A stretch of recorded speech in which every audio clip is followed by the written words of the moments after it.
Greetings, fellow investigators, and welcome to our video podcast, Into the Darkness, where my friends and I play the Call of Cthulhu role-playing game. I'm your host, Tom Rayleigh. Tonight, we are running a one-shot, The Good Boys, or rather a variation inspired by The Good Boys. The concept and original scenario were written by Sean Little, and I have his permission to alter the story a bit.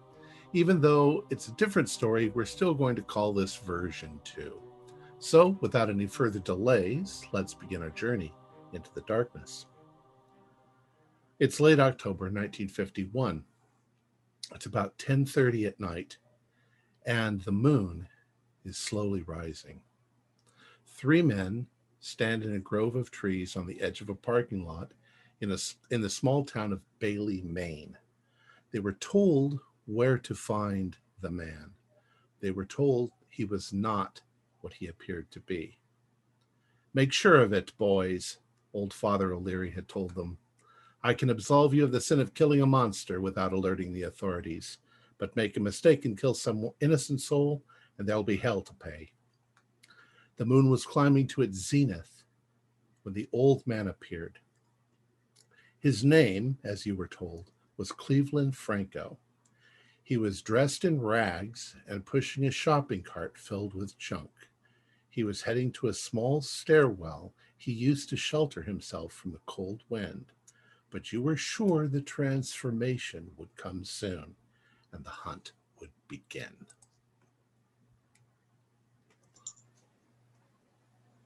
So what do you want to do? He looks harmless enough, doesn't he? That's a good start. It can look that way at first, that's for sure. The moon is quite bright tonight, but he's walking in the shadow of the building as the moon is rising. I'm looking around the sides and around elsewhere. Is there anyone else nearby we can see? You can see distant lights of people and buildings way off in the distance, but there's a lot of woods around, and most of the people in this small town have probably gone to bed for the evening. Okay, so it's just us and him. And how close is this grove of trees from where he shelters? He's about 100 feet from where you are. You're about 100 feet from him. Yeah. And we're probably much darker. Yeah. Cover. What's the phase of the moon? It's almost full. You'd think he'd want to walk in what moonlight there was instead of stumbling over the rubble of that wall if he didn't want to hide. Yeah. I was thinking if we should maybe try to get a little closer to make sure we have good visual if he does turn out to be what we think he is. No, I can get closer if you like. Yeah, 100 feet's a bit far. Okay. Well, the only way to get closer is to cross the parking lot, which will expose you.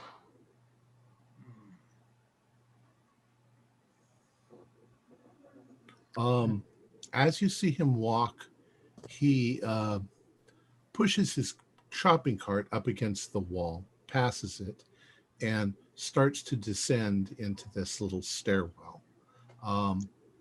You're pretty sure he's not going inside. The building looks like the lights are off and it's locked, but he's probably going to go just stay down in this little area. So once his head goes below the horizon of the staircase top, we could be able to dash across. Is it a relatively soft or quiet surface we can traverse? It's or is asphalt. Oh, it's asphalt. So we could kind of quietly traverse that quickly. We're not wearing hard-soled shoes after all for a job like this. Perfect. Maybe 2 of us go ahead and one of us falls back. So if there's a surprise, we have a surprise on him as well. I think that's a brilliant idea. You all have various things with you. Tell me kind of what you're planning as far as how to attack him.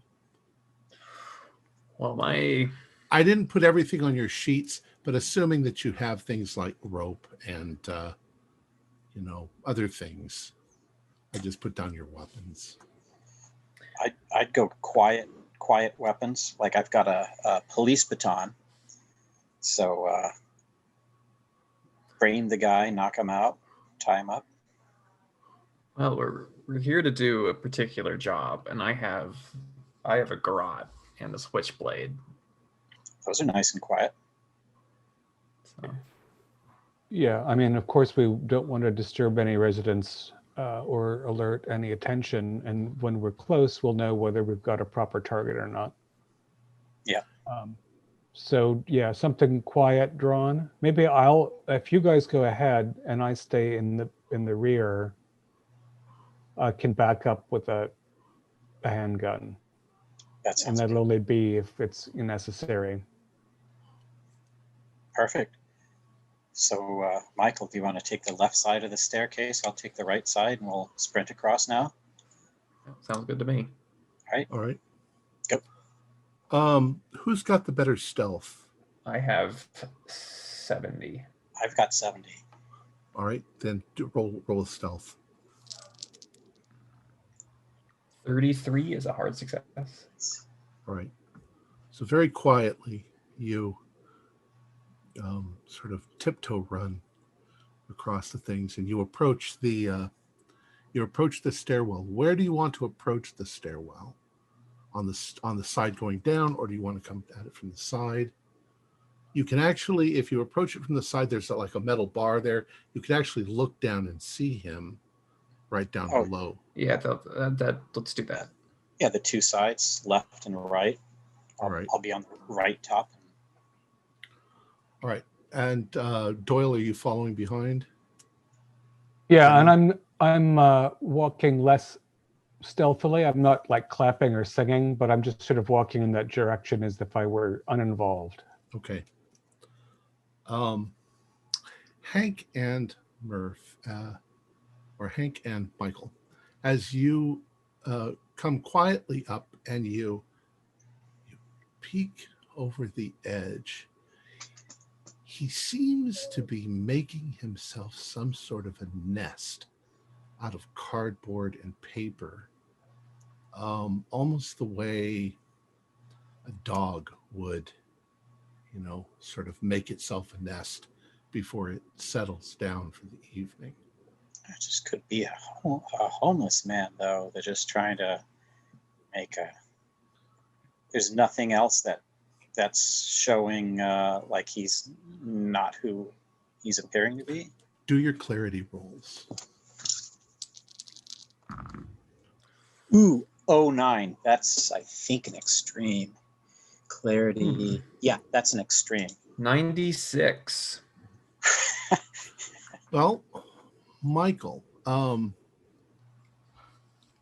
he's obviously an old man. He's got a beard. He's got a lot of scraggly hair. He's hunched over.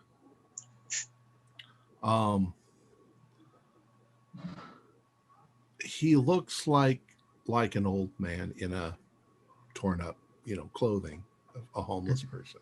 But Hank, as you're looking at him, you're realizing that there's way too much hair, that there's hair coming out from underneath his sleeves and from his neck all the way around, like he's some sort of a werewolf or something. Oh, yeah, this is not good. You also think that you can hear that he's grunting. Like it doesn't sound like a human grunt. It sounds more like an animal grunt. Okay, I'll do like a little wave gesture to catch Michael's attention and do the signal like that's the target, definitely. All right. Well, if he's turned away from the stairs, making his nest, I'll creep down behind him. Okay, do a stealth roll. 50 is a pass, regular. Go ahead. I'll prepare to leap down the second Michael strikes. so I don't have to risk this operation with another. Yeah, you know, I'll be the second hit.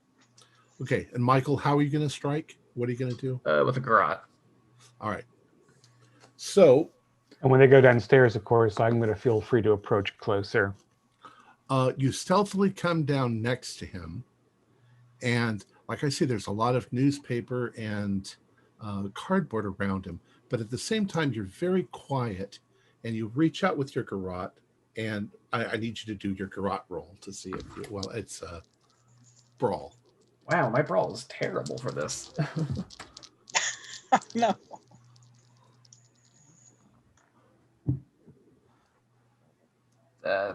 Doesn't matter what this is. 58 is a fail. Okay. As you move your hands forward, you make a rustling noise with your foot, and he suddenly turns and he sees you, and when he sees you, he falls backwards into the stuff, and you see him suddenly begin to transform. There's hair all over him, and his face moves forward almost like he's some sort of a dog man, and these tremendous fangs, and he opens up his mouth and he's like leaping down. I'm leaping down on the other side of him immediately with my baton out. All right, go ahead and do a brawl. As I recite the Lord's Prayer. Oh, crud. This isn't a good debut. That's a big fail. Oh, okay. Jeez. So you bring down your club, and you accidentally strike the brick of the building, and it sort of deflects your hit. He starts waving at you with these huge, prodigious claws and screeching. It sounds like an animal's howl. Now, Denny, you can hear this all going on. What do you do? Yeah, as soon as again, I was jogging forward as soon as the boys went downstairs, and when I hear the roar, I'm going to rush up to the railing, 45 drawn, and say, "Down, boys!" to the humans. All right. You see this hideous monster. There are gray streaks in its hair all over, and it's snarling, and you can see what looks like drool coming off of its mouth as it snarls, and its eyes are black. And what are you going to shoot? Yes. Shooting will attract attention, probably, but well, that's why we sent the two quiet guys first. Quiet. A 29 is just barely a hard success. No, it's for 32. So roll for damage. That is 1d10 plus 2. 6. Okay. You hit it probably right in the lower shoulder, just above its heart. So it's wounded and it's bleeding, and it's screeching as it's doing this, and it's trying to scramble up and out of the thing, but it has to get past the two of them. Finish it. Well, switchblade. All right. Why don't the two of you do your brawl? 47's also a fail. All right. Here we go. Oh, good God. I think next time, Michael, I'll go in front and you'll be behind with a gun. Oh, my dear Lord. It's 67 out of 65. Okay. I'm going to spend 2 luck. Gosh, dang it. To make that hit. So go ahead and roll for damage. All right. 1d6 plus damage bonus. Okay. 2 and damage bonus. A d4. 3. So 6. No, 5.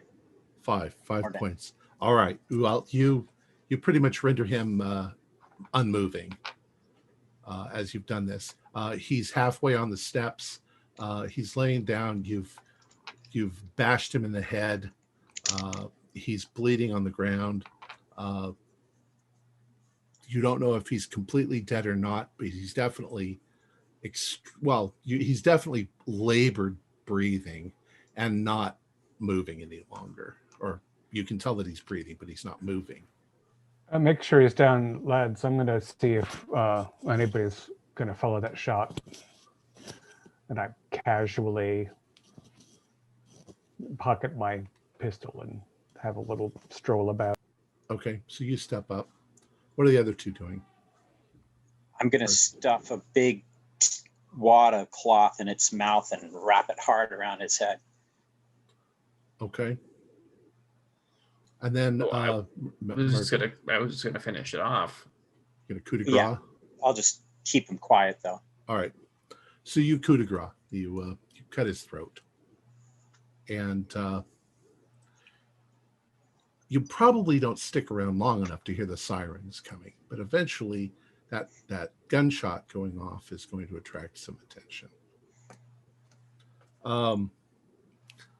I don't think we need to go into the details of that, but you run back through the woods to where you parked your car, and you hightail it back to the monastery of St. Otto, the abandoned monastery of St. Otto, where you can clean up. Now, as you drive into that compound, the compound itself is in pretty bad repair. It's been abandoned for a long time, but one of the buildings, the rectory, has been kind of fixed up a little. There are no electric lights, so nobody knows that anybody's living here.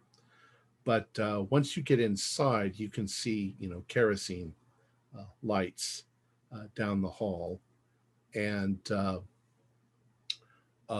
standing there as you come in, it's now probably about midnight. Standing there is Father O'Leary, and he says, "Well, boys, is it done?" Yeah, it could have been cleaner, but it's done. And that was not a false lead. Not a human, Cleveland. Well, one less monster in the world. And would you join me for a little bit of whiskey? Praise the Lord. You're here.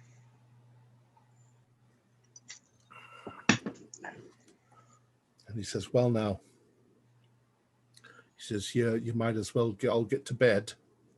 And I've got to do some shopping in the morning, but I'll have breakfast for you ready when you get up." Sweet dreams, Father. You can tell that Father O'Leary drinks a little bit.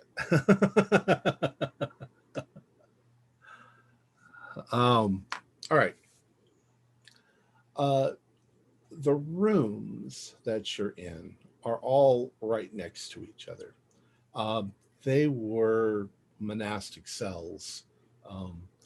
They call their rooms cells because they're not much more than a cot and one window at the end and a peg to hold your clothes on the wall.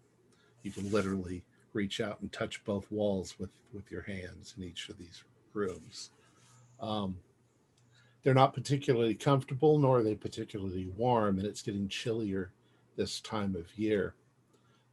You've also got, common areas downstairs where you can sit and chat if you'd rather do that before you go to bed. You can play a game of checkers.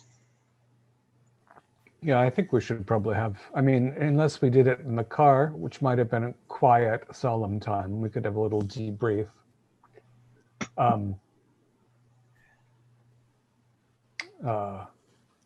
I'm sorry, Michael, to send you down there first. It's good to keep up practice with the stealth, but you're a stronger man at a range than you are close up. We know. Yeah, hell, fortunately, it wasn't too costly this time around.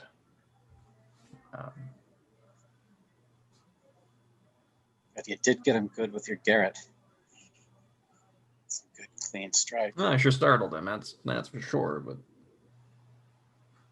But What will the authorities find when they respond to that shot? Will they find a murdered homeless man, or will they find a shriveled up husk of a possum in a homeless man's den, or a wolf carcass, or dust? I don't know. Never stuck around to look. Well, there'd be news articles, though. It's not our first putting down. Have we run into creatures like that before, or is it kind of different type of creatures? Not like that before, although you've heard rumors, all you really know is that there are these monsters hiding out there. If you want to ask more questions, you can talk to Father O'Leary tomorrow morning, maybe. Yeah, he's probably pretty toasted right now. Yeah, well, finish All right. up late night supper and hit the hay. All right. I'm ready for breakfast. So we'll assume that you all go to sleep. I would like you all to do power rolls. 3. Regular success. 23 is a hard success. Regular success. So you all succeeded. All right.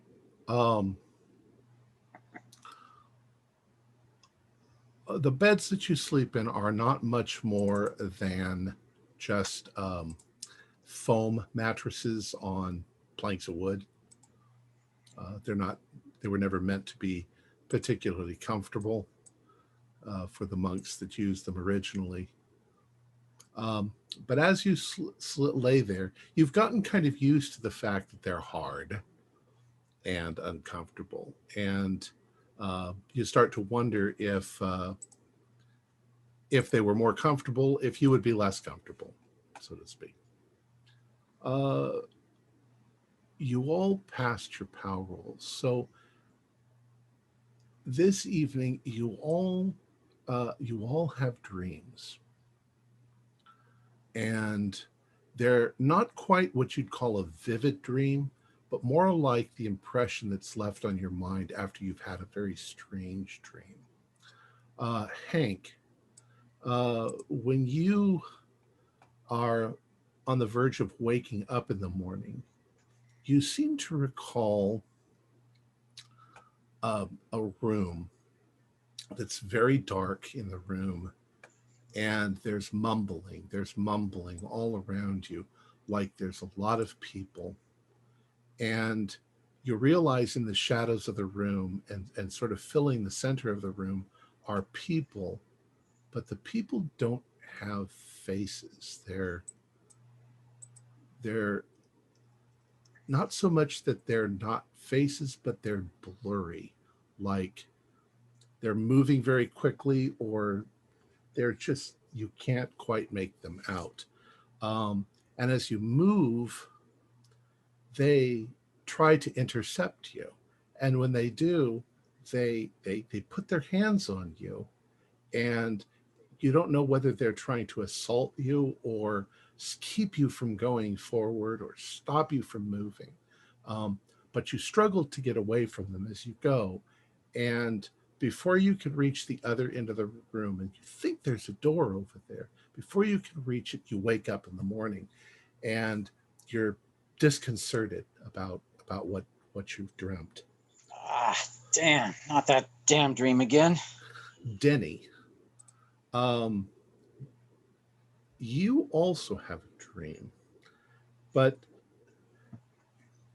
you dream that there is this light wind sort of blowing, and there seem to be these glowing colored balls in the air all around you, and they're moving back and forth. Maybe the wind is moving them, and you can hear the sound of tittering little voices, like like little squeaky animals that almost sound human. It's very vague, and the colored lights and the colored globes are bothering you. And then you start to feel something reaching up and grabbing you and pulling down on your clothes. And when that happens, you wake up, also feeling somewhat disconcerted. And then Michael, you are you're on a street. You think maybe in a big city somewhere. You can hear vaguely the traffic, and you see a number of people walking up and down past you and towards you. And there's this woman. You only say that it's a woman because of the figure, but there's no face. It's vague and it's dark, and she seems to be after you. She's coming at you, and she's got her hands out like she's going to attack you. And just as she gets there, you wake up. And it's morning. And as you all are awoken and you're feeling disconcerted, you can also smell bacon.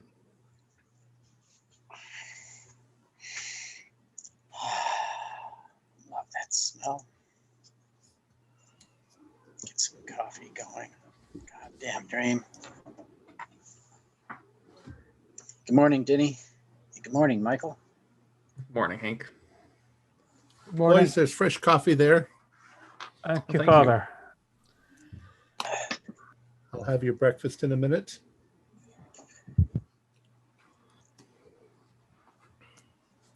Another crazy dream I've just been having. It's too often. Same damn dream. You've been having those dreams again. Yeah. It was really intense last night, but it's the same damn one or some kind of variation of it. Have you been saying your prayers? Every night, Father.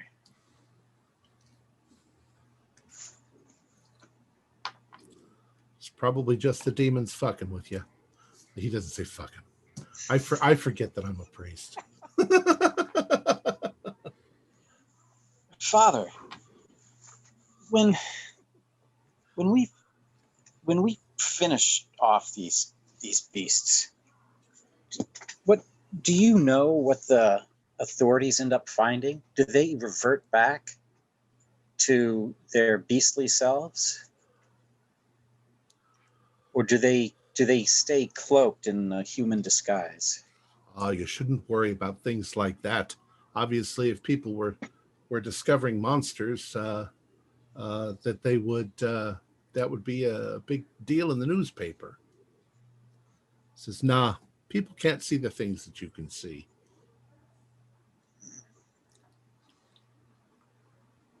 But so But do don't they worry. find no body at all?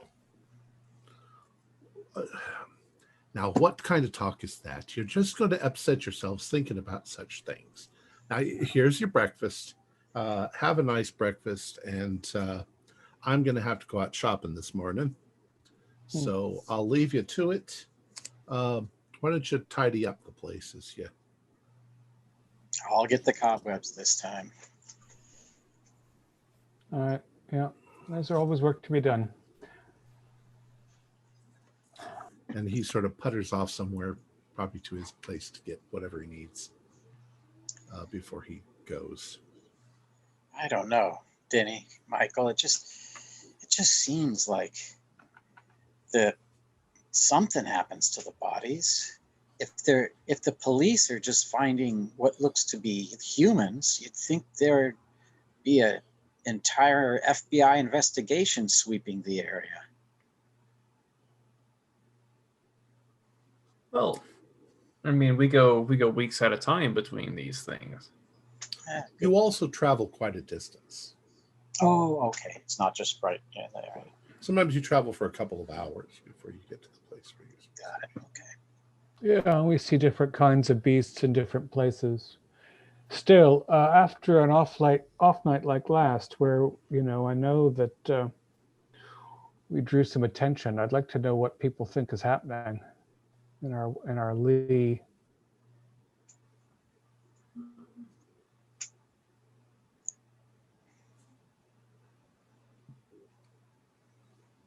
Well, unless the father brings us back a newspaper. Yeah, if he he never doesn't, has before. yeah, I think we'll have to ask him for one. I get a bit tired of reading these old, meditations, moldy old books of meditations. Well, if you want to change, I have these moldy books of hymns. We can. I think we've probably all seen all of them, but a little bit of change is better than none. I wouldn't mind saying a racing form.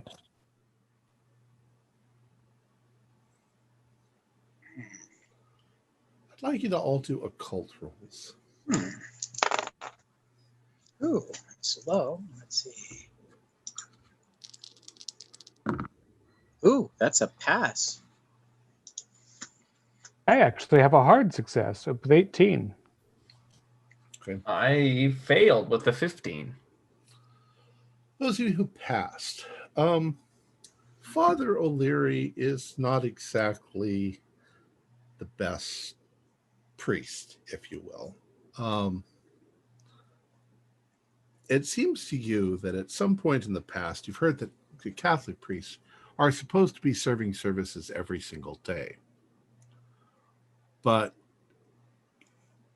you haven't had a religious service in... You're not sure that you can remember the last time that you had a religious service. You've wondered about that before, and you wonder if maybe Father O'Leary is not allowed to serve Mass. But he's a nice old man. You don't want to embarrass him.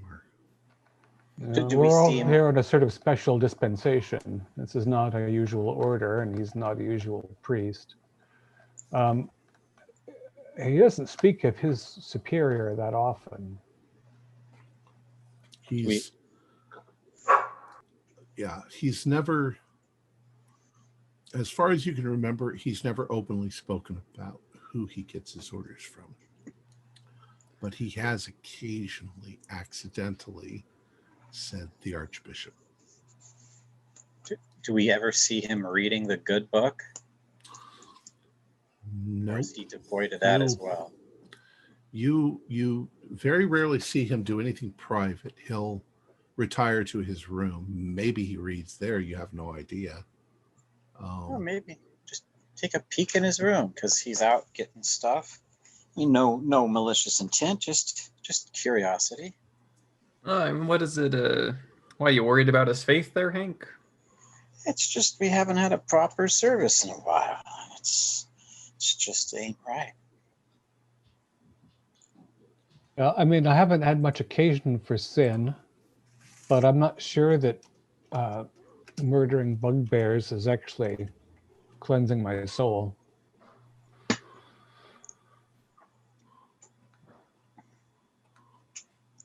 I'll just sort of clean the dust webs in the direction of the father's quarters. Okay. Try not to trip over any empty bottles of Four Roses. Take a peek in if I can. All right. The door is not, there's no locks on any of the doors here, but it is closed. You feel a great deal of trepidation at violating the priest's privacy, but you go ahead and you open the door and you look inside, and you're a little shocked that his cot, his bed, is not made. There's a bottle of whiskey on the side table, and from peeking in the door, that's all you can really see. Well, I'll take a step in. If there's any cobwebs or anything in the corners, I'll take them down and clean in good nature. But I'll just kind of look down every so often. But other than that, I'm going to do a nice cleaning job as well.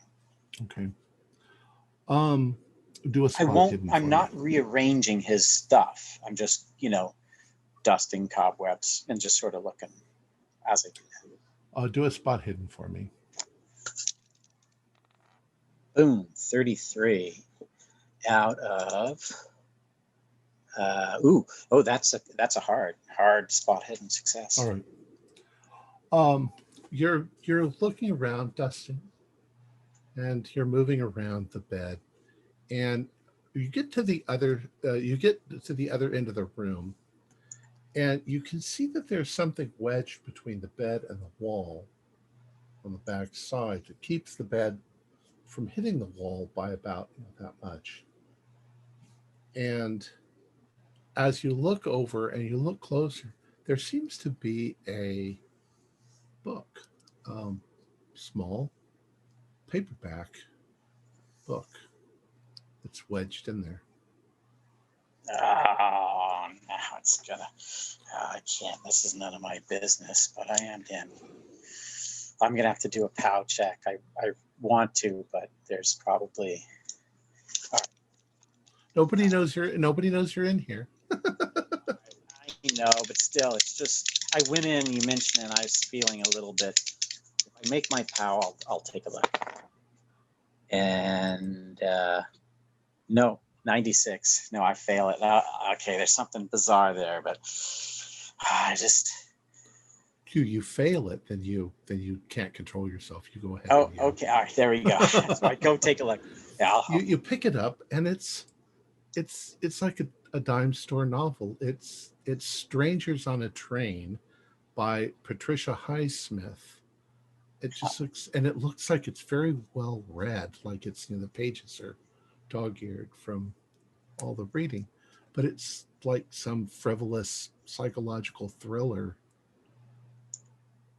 It doesn't seem too harmless, but it's something that you guys have been denied. You don't get any of these little luxuries or. Yeah. Well, he's a senior father here. He's probably perks of higher up, and we're still young and need to be. What you don't find is any kind of religious material. Now that's startling. Huh.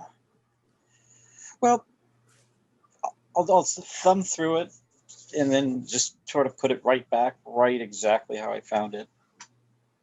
Just sort of dust my way out of there and continue cleaning on down the hall. All right. Murphy, Michael and Denny, what are you guys doing? I was sort of sweeping around outside the father's residence while Hank snooped, and I'm eager for the report. Oh, yeah, I go right to them and sort of spill the beans. Don't you think that's a wee bit weird? It's not a single. This might be like a stupid question, but it's been an awful long time since I remember going to church. Is he dressed like a priest? Well, he dresses in a black robe, yeah, with a little white here. Roman collar. He's got his dog collar on. Now, you said it was called Strangers on a Train, and it's by a woman. Yeah. That sounds almost like a romance novel. Did you read any? Just like a couple paragraphs. Like the cover actually says that it's a psychological thriller. Yeah, psychological thriller. 1950 it was written. Last year. But nothing, no rosary beads, no cross, no Bible. Well, he could have taken that with him. But we never see him going around with them. Ever. Yeah. And he went out shopping. He wouldn't bring up. Well, he might carry his rosary beads with him. He might carry a good book in a satchel if he wore a satchel, or he might have a robe inside his or a pocket inside his cassock. but it does seem. How long do shopping trips usually take? Couple of hours. And how isolated is St. Otto's? It's out in the woods. It's probably about 4 miles from a small village. Lads, I think we have to be concerned that the father isn't coming clean with this. I don't know what about all these years, all our good service. Perhaps he's gotten in trouble with the Archbishop or the diocese or something and hasn't let us know. He's irregular in his habits.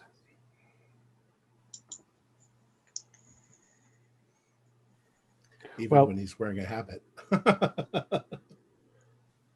I'm going to slip into his room and read a little bit of that dubious novel and see what the old fella is up to. And I'll run cover, so if there's any sort of approach of the father, I'll give him a loud, hearty hello there. Yeah, that sounds good. I have a unpleasant tingle, although I didn't sleep that well myself. All right. So you're going to slip into his room. Are you going to slip in and read it in there, or are you going to take it? I think I don't want to, it's hard to slip things back right where you came from if you go too far. So I'm going to lean where, in his window so the light is decent and I can keep an eye on where it came from and what's moving. Okay. So you start thumbing through this book and you don't like the cover at all. The cover is kind of this odd purple with a strange woman and a man in the background. Underneath the letters Stranger's Own Train. It doesn't seem very wholesome. The first little bit that you read says it has something to do with an architect named Guy Haynes, who wants to divorce his unfaithful wife. And so you start to realize that it's just sort of a cheap, like I say, a psychological thriller. You don't have really time to read that far into it, but it doesn't exactly seem wholesome. Very lurid. It's very lurid and it's at least unclean and arguably a bit foul. Does the back cover give a very clear description of the overall plot? Yeah, probably. A man wants to divorce his wife, and that he plots her to get rid of her in a more murderous way. He's plotting on murdering her. So it's a murder mystery, if you will. He's thinking about pushing her off a train.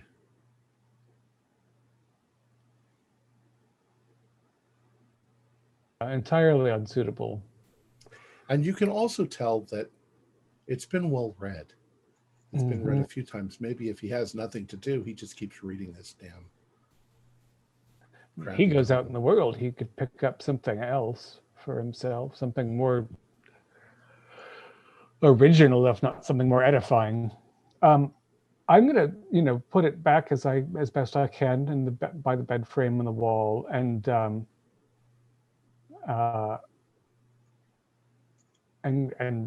discuss matters with the lads. Okay.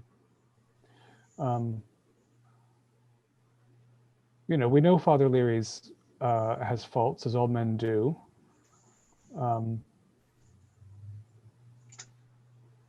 We know that we've done good work over the years. But I wonder if he's slipping, and I wonder if what the best thing is for us to do, and whether we ought to confront the father directly about this matter. Maybe not the lurid book, but about the way we're sequestered away from things, and I don't know. What do you think? Definitely need to make sure he's absolving us of our sins of murder here. These are creatures and beasts and monsters, but were we not promised being forgiven for such acts? I don't think killing these things is murder, but it's not as though I haven't had an unclean thought or two. We're supposed to, at any moment, we could be struck down, and we're supposed to be cleansed. Yes, no services, no confessionals. Yeah, no holy host. I don't remember what it tastes like. When he comes back, what does he usually bring? Is it mostly food items? Mostly food. Probably all food. Huh. And is he the only one that prepares the food here, or do we prepare the food for him as well? You've helped. You've made food before. Okay. He sometimes comes back with a piece of mail. And when he comes back with a piece of mail, it usually means there's going to be a job. And how large have the jobs been historically? Have we gone into a whole nest of witches, or is it usually single beasts? I would like you to do an intelligence roll.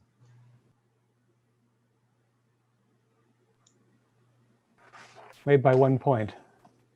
I made mine by 3 points. Securing that line.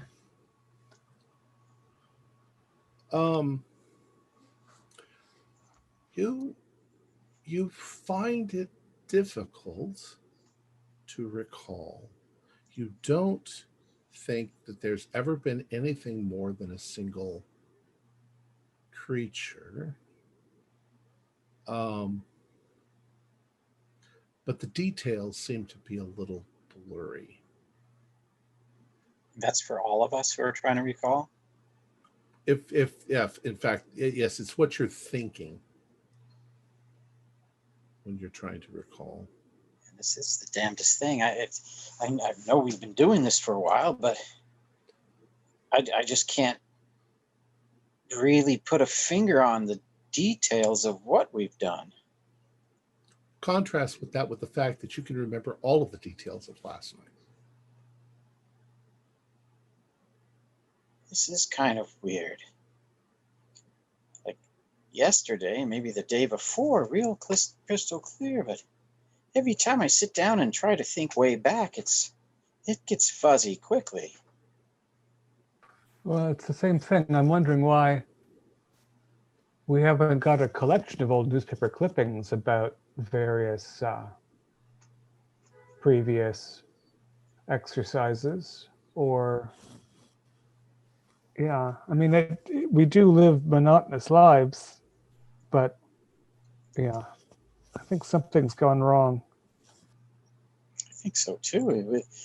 Simple lives. You'd think we'd be able to think a bit more clearly, since we don't have anything to clutter our minds with. You hear the car pulling up outside.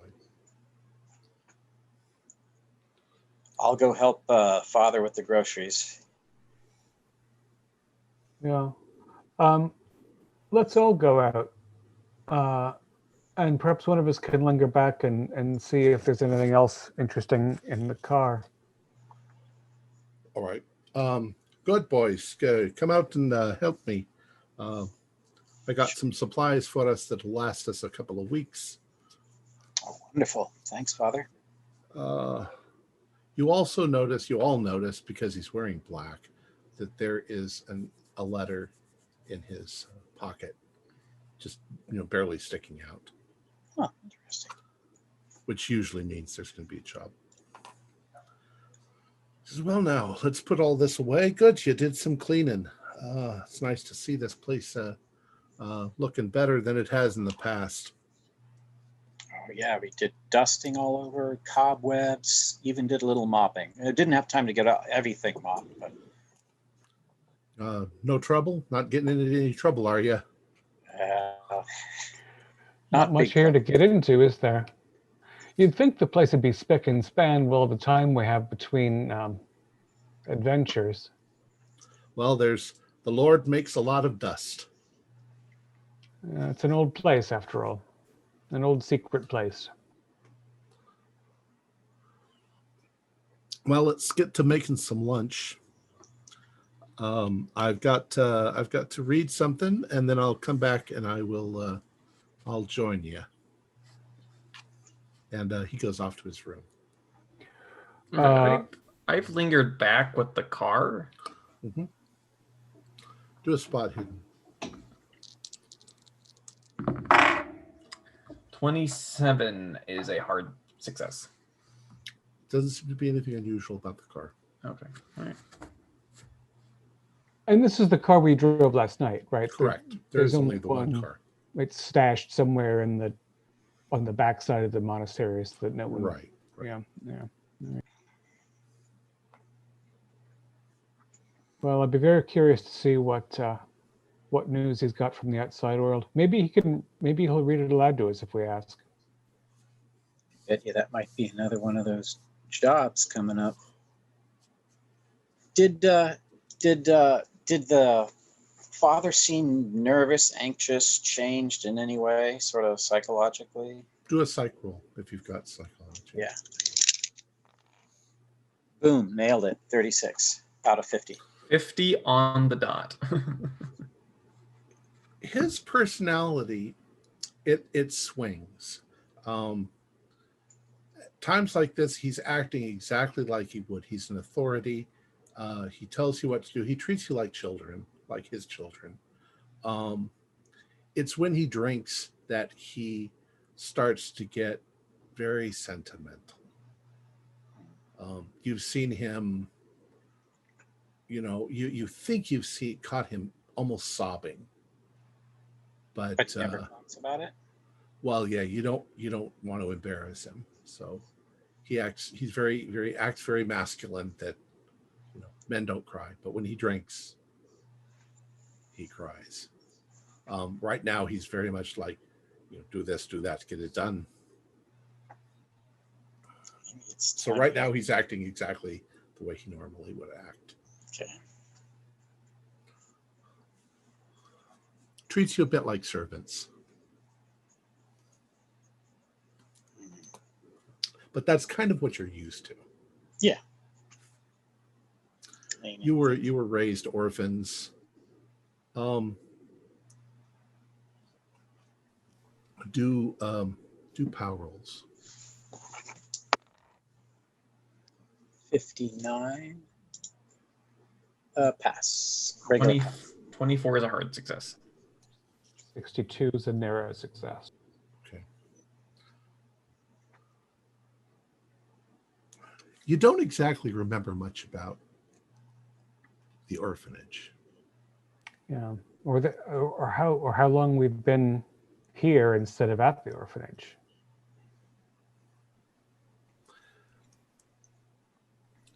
You don't remember either much about the war. All right. Yeah, World War II. But we are good with our weapons. Yeah, we were in that. We fought well. Defeated the Nazis. Well, boys, if you've got lunch ready, let's see what we're going to have. Yeah. Let's all sit down and Break bread. may God bless our food.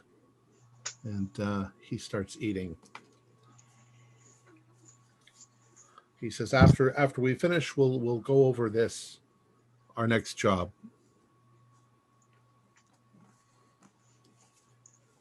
So we won't have a full grace before this meal then, Father.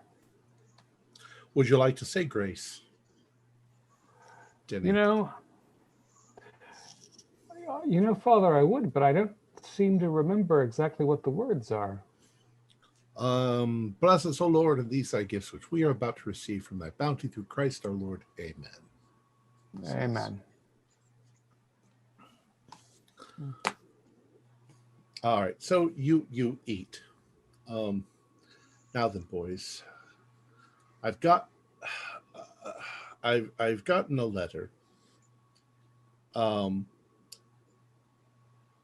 We've tracked down a very dangerous individual. I don't want you to distress yourselves too much, but in this case, it's a woman. It appears to be a woman, at least. It appears to be a woman, exactly. You're going to be traveling tonight to Talwick, Maine. It's going to be a good 3-hour drive from here.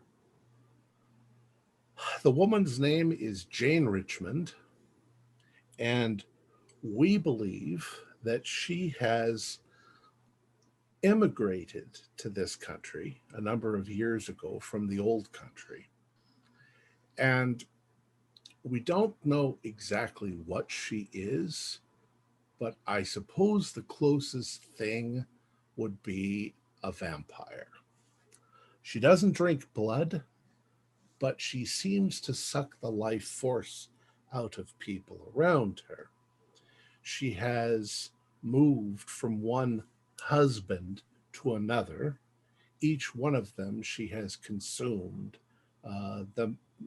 She poses as an older woman, but in fact she's much, much, much older than she appears. And the man who she's living with, he appears much older than he actually is because she's sucking the life out of him. She won't reveal her true form unless she's confronted. But as soon as you confront her and you give her no place to run, she may transform, in which case you might be in a great deal of danger. So be careful. I don't want the husband in any way harmed. And he's a mortal man? Yes, he's a mortal man. So it would be best if we could isolate them so that he wouldn't be even aware of what he'd gotten caught up with. You can try. It might not be that easy because you might be confronting them at their home. Do you think that he'll regain his youth and vigor when she's no longer sapping him? Well, I don't exactly know how these things work. None of us are, but we know that it's got to stop. She's gone through 3 or 4 men already that have died prematurely of old age. And how did the church learn about her location, Father? That I don't know, I'm sorry. I'm only given the instructions. Do we have any information on what might her weaknesses be, or a good way to fight that type of monster? Perfectly honest, we don't. You'll have to act on your feet. It's to be tonight. Yeah. Tonight's a good night. So perhaps we'll even have an early supper if it's a 3-hour drive. We don't want to be maybe take a thermos or 2 of coffee as well. Possible too that you might want to leave after lunch. Get over there, but don't let yourselves be. Don't be conspicuous. Don't let yourselves be seen. You should probably wait until dark. Well, this time of year it's dark pretty early. It's funny, Father, after so many nighttime missions slaying these beasts, that I'm trying to recall if we ran into anything like her before. You have never run into anything like this woman. But that's not what I'm getting at. I'm having a hard time recalling anything we've fought before. The pressures of this sort of job are difficult to handle.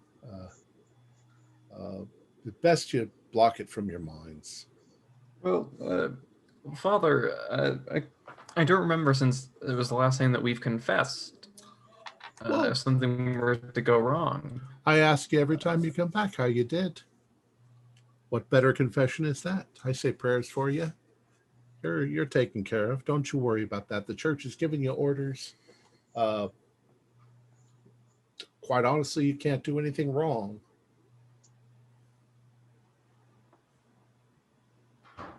If anyone's to blame, it's the church if there's a mistake made. You just need to get the job done. You just need to get rid of these people because the church has said so. Well, and since we all have, you know, a bit of clarity, we mustn't make mistakes that often. Although, you know, just last night, Michael wasn't sure that fiend in the stairwell wasn't human. Now you're just worrying about it. I'd like you to just stop worrying about it. Concentrate on the job that you need to do, and just leave it at that. Yeah, I'll have a good lunch. We'll pack a couple thermoses of coffee. I think actually, Father, if you approve, maybe we'll leave while it's still light and we can drive faster, and then we'll stop a little bit south of there and gear up before we make our entry. Well, that's up to you. Just don't let yourselves be seen by anyone. We can't have anybody tracing you back to the monastery. Certainly not. The car's all gassed up then. Yes, it is. I gassed it up in town. And there's extra in the trunk? Because a 3-hour drive both ways could be taxing. Oh, it should be fine for that. Very good, Father. Now let's clean up after lunch and go about your business. Perfect. And I'll put another pot of coffee on for the road. A little bit through cleaning, if I have time, I'd like to go to my room or wherever. And is there any paper and pencils or pens anywhere in this place? No. No way to write down a journal of what we've been doing. No well, records. we could. Sure, we could find a floorboard to pull up and take a knife to it. Yeah, I share my idea with everyone else.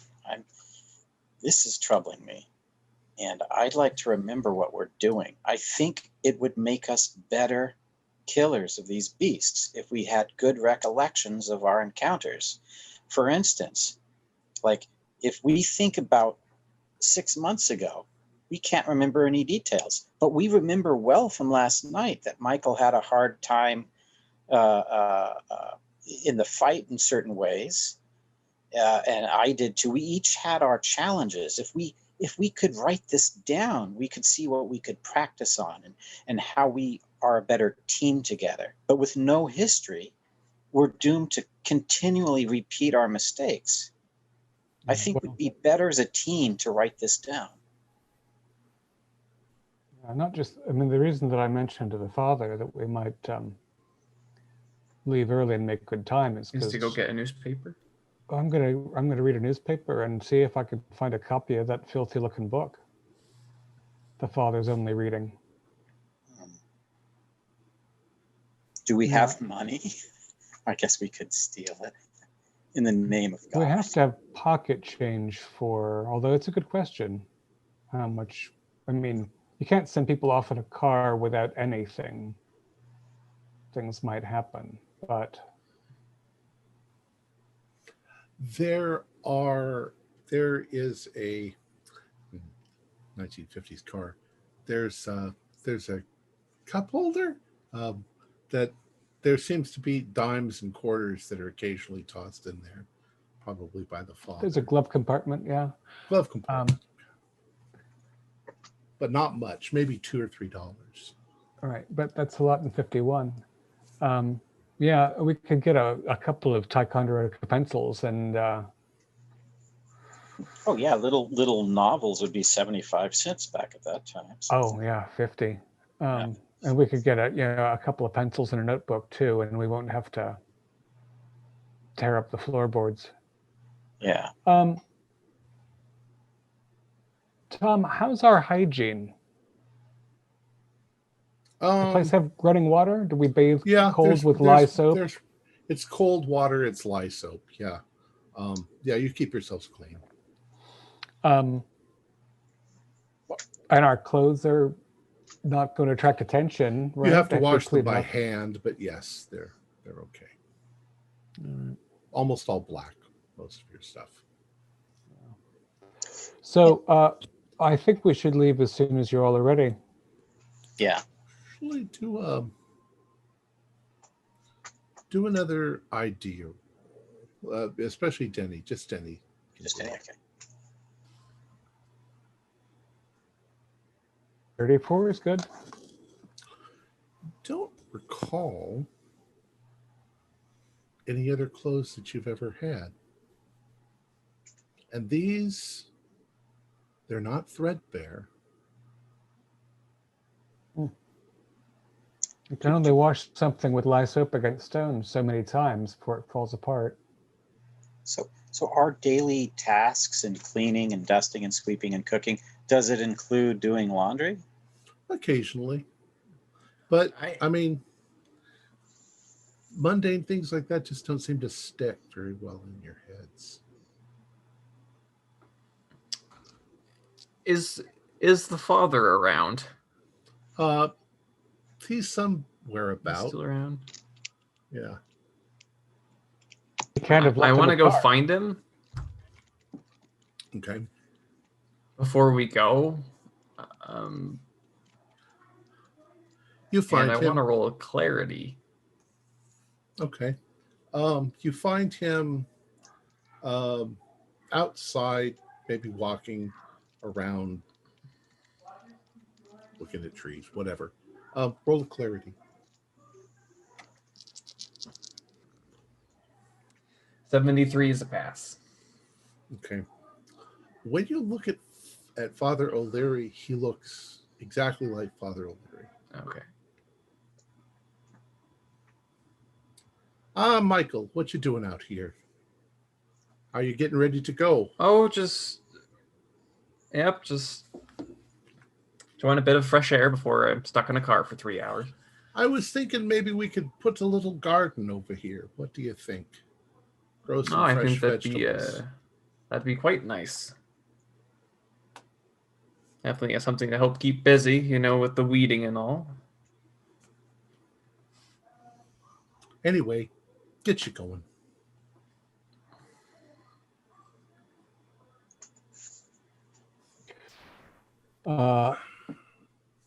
So we don't. I mean, we never take any prisoners, so we have useful things like rope only for interim concerns. Right. So there's not much loading up of the vehicle. We just make sure our weapons are loaded and clean. I assume that the three of us bid the father farewell before we hop in the. Right. before And we hop in he gives you a blessing as you leave. And he says, I'll expect you back sometime this evening, but I might not wait up for you. Yeah. If we have to wait until it's late to get them separate, then it's a long drive back. Yeah, I wouldn't. We'll have a cold supper if you're abed. Okay. Any more? Well, before you leave, Stuart was going to say something. Oh no! I was just thinking back. Like, okay, so we can't remember our day to day on our missions, but do we remember any other special events? Do we celebrate holidays, our birthdays? How do we really know how old we are? So that's what Hank is wondering. Hank, do an idea roll. I mean, I'm sorry, do a power roll. Oh crud! Now failed. Okay. No, you don't recall any celebrations. The most you ever do is maybe have a drink with the father after you get back after killing someone. And what was for lunch just now? Oh, I don't know, whatever. Turkey. Beans and toast, turkey. Yeah, Yeah, something. all right. But we remember that. Oh yeah, yeah, The yeah. beans and toast. Yeah. Do we go? Do you remember last time I went to the restroom? Because I'm sure I Oh probably yeah. need. In fact, there's nothing fuzzy about your memory until you start to go back about 3 days or so. Okay. So last week's a blur. Yeah.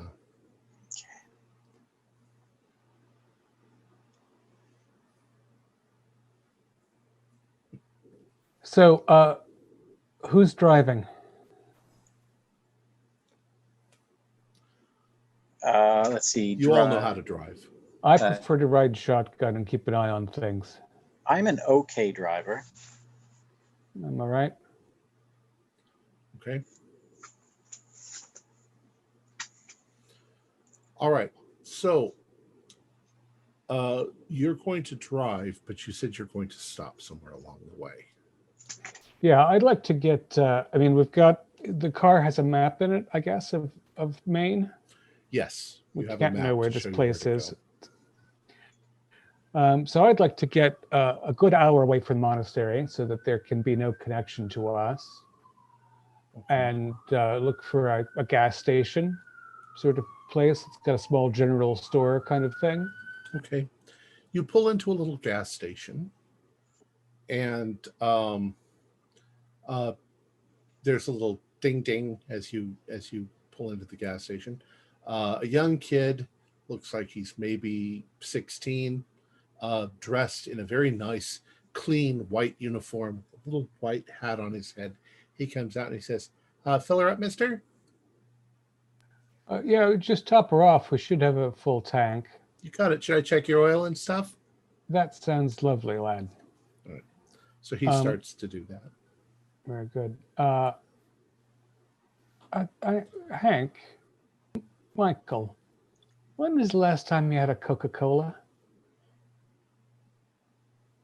I don't think the father ever brings that back for us. Oh, but it's, we have to have had a Coca-Cola. I think I know what it tastes like. That's not a sin. I don't know. I can't remember. I'm gonna, and I'm scrounging for the change in the glove compartment. Okay. I'm gonna get us a bottle of Coca-Cola. Nickel. Might be a dime and 51. And look for something we can write in and see if they've got any books in there. And a newspaper. And a newspaper. Okay. Right. From the county the monastery is in, if they've got it. Okay. After an hour being from the monastery, you're probably in Massachusetts at this point. Or you've just crossed into Massachusetts. I'm sorry, I thought that the Ms. Jane Richmond was in Talwick, Maine. Did I say Maine? I think you did. It's MA. I'm sorry, it's Talwick, Massachusetts. Okay, so we've gone a bit far, That's too why it's far 3 to get a hours. local paper. Right. Right. Even so even stopping 1 hour, it's too late to get a local paper, a county paper. All right. Maybe there's a Portland paper they might have. Yeah, they might.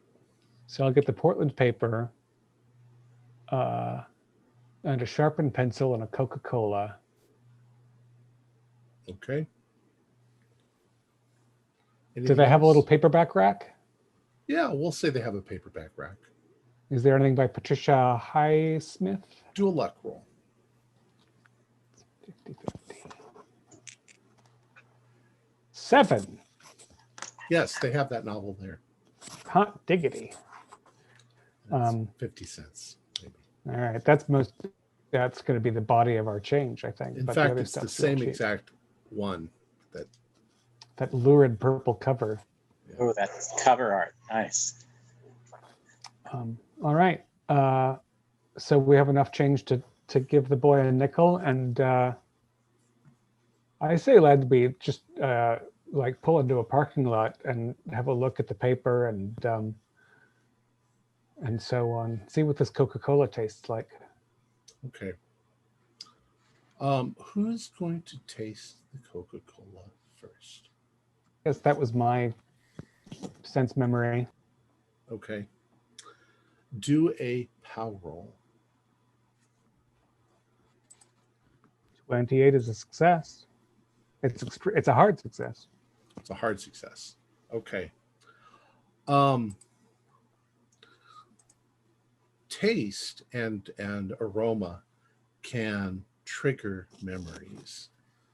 And when you taste the Coke, inside your head, that dream that you have of the colored balls and the tittering noise, it suddenly like pops into your head for a moment. And is it little children giggling? And are the balls more egg-shaped? Are they balloons?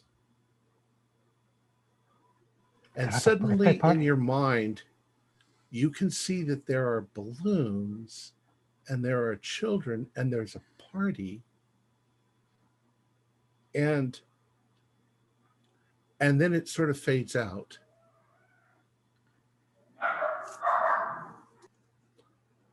But it's right there on the edge of your memory. And when I can glimpse those children and the balloons, am I at the level of the children looking up at the balloons, or am I looking down at the children and across the balloons? The noise of the children is coming from below you. And in fact, now that you're thinking about it, the hands reaching up and grabbing you, they're little hands.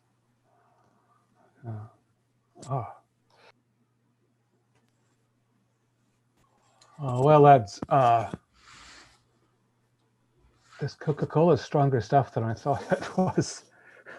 Would you care to try? Oh, Mikey? Certainly. Murphy, you can also do a power roll. And Hank, you can when you get the Coke. 78 is a pass. Barely. All right. Michael. The same sort of thing happens to you. Oh, crap.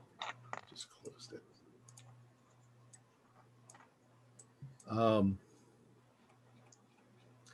You suddenly have this memory, this strong memory of being somewhere in a big city. You can smell the traffic, and there are tall buildings around you, and there are people walking, and there's a woman walking in your direction, and now you can sort of make out her face, and it seems like you know this woman from somewhere. She looks familiar, and then that memory sort of kind of fades away. Like once again, it's like it's right on the edge of your memory. You're trying to remember something. That's very sweet. Here, try this, Hank. I feel like there's something on the tip of my tongue I just can't say. 50 out of 65. And Hank, the room full of people, it's dark, but there is light, and you can see these faceless people moving around, but they're not faceless so much as they're obscure. But one of them, you're pretty sure it's a woman. She's not attacking you, but she's putting her hands on your shoulders, and she's leaning forward like she's going to give you a kiss. And then once again, the memory kind of fades, and it remains right on the edge of your thinking. Something is reminding you of some memory, feels like it's a million years ago, or maybe not so long ago. But this doesn't seem like a bad memory. This seems like a good memory. Just all fuzzy. like I'm Yeah. drugged. The Almost. newspaper. Is there anything in the newspaper about what happened last night? The newspaper. You read through it, and you confirm that you are in 1951. There are things going on in the country that you had no idea about.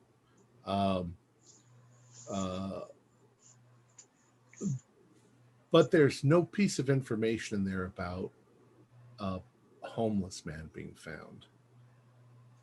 Maybe it's just not big enough news. Nor a dead lycanthrope, nor a gun shop that startled.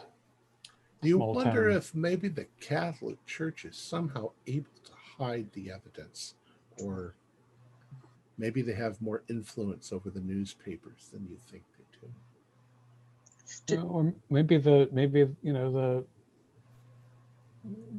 monsters sort of fade away, right? I remember in that there was a vampire movie I saw back when I was a boy, where he just melted in the air. Maybe they don't last. But they're not even lasting in our own memories, Denny. Well, I mean, that's they're the like thing. sure. completely I'm not fake. sure if I've ever seen a movie. I know I was in a movie theater as a kid with a bunch of kids from the orphanage, I think. Have you ever seen The Ocean? Well, I mean, the We went war was overseas, but I can't overseas. remember The Ocean.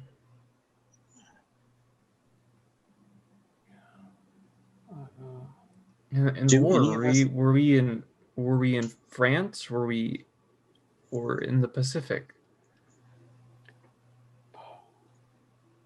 Where did we go? Do we have any solid memories of the war we fought in? Mm-mm. And yet, well, Murphy, you can distinctly remember holding a gun in your hand. That wasn't last night. It feels like something you've held in your hand. You know, it feels natural for it to be in your hand.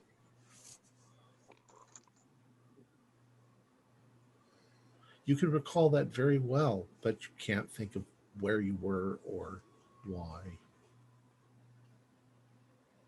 Are you driving by this time? We should get back on the road. You're right, Mikey, that Coca-Cola is very sweet, but it made me remember my dream, but in a very different way. Like what seemed nightmarish just seemed normal. Yeah, mine too. My recurring dream came to me I again. wonder, are they even reoccurring? Do we know? Or does it just feel like an echo? In the same way that everything else feels so vague. I mean, do you think we all...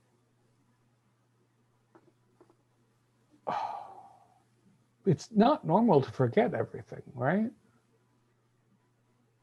People have, like, people remember weeks before, usually, right? Years before. It seems so, but then again, the only people we really know are the three of us and the father. He doesn't talk about much. I'm wondering if we just, maybe that it's, if that werewolf gave off some kind of gas that made us forgetful, maybe everything will come back in a couple of days. Because it doesn't, why else are we waking up like this? Tom, I'm going to try to use clarity to look at this lurid novel, if I may. Okay. Go ahead and roll clarity. 29. It's just a lurid novel. Just a lurid novel. Doesn't seem so bad. Well, Denny, yeah, I'm sorry. I tried to use all this not being able to remember and what was said about this creature we're supposed to track down that's taking life. I feel silly or guilty, or I'm not sure, but I tried to use it on the father. Did you touch I the feel so magnetometer lost. under your collar and look at him? Yeah, but I yeah. didn't see anything different. I wouldn't expect to. No, I mean it should only affect monsters. That's what we were trained to think by whoever trained us. Denny, do a power roll. Where do we get these from? Who told us that? 32 is exactly a hard success. Right, Michael, you can also do a power roll. And Hank, if 20 you're listening to them, you can do a power roll. 23 is a hard success. I'm driving. 51, success. All right. So we'll start with Hank since he's driving. There is a moment when Denny expresses a question of who trained you, that you find yourself completely distracted from driving. You're lost in a memory all of a sudden. Oh, shit. And you're in a very dark place. There seem to be stone walls all around you. It's inside. It's definitely, there's no windows. So a basement or a cellar or something like that. And you can see, you're all having the same vision at the same moment. You all see each other. And there's somebody else there. And this person is dressed in some sort of a black robe with a hood. And he's saying something. And you see him passing out these pins. Actually, he's pinning them on you. And then everything, it's just a moment that you have this vision, this sort of memory, and then it seems to be gone. Does the memory end at the point of him pinning it on me? Right. And you don't remember. I mean, this whole vision was just instantaneous, a memory. Yeah. And now you're trying to sort of grab a hold of that memory as it fades away.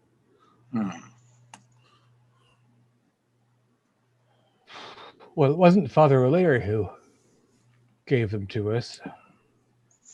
Didn't seem like him. Yeah, I fully share this here. I'm trying to, in my desire to start a journal, I'm also trying to share my memories with everyone. Yeah, no, I remember that too, Hank. Where were we? Where was that room? Where was that place? It was dark. Was there torchlight? I don't know. Was it through a window or the hands that reached out with the pen, were they youthful? No, they were old. And they were speaking, but they were not speaking English. Is that right? Correct. You're pretty sure they were man's hands. Older man's hand. Did we have an idea of the language being spoken, or? If it was Latin, we'd recognize it from the orphanage, right? Just the regular. You're not really that sure you know what Latin sounds like. I'm gonna remove the pin. Yeah. Okay. Nothing happens. I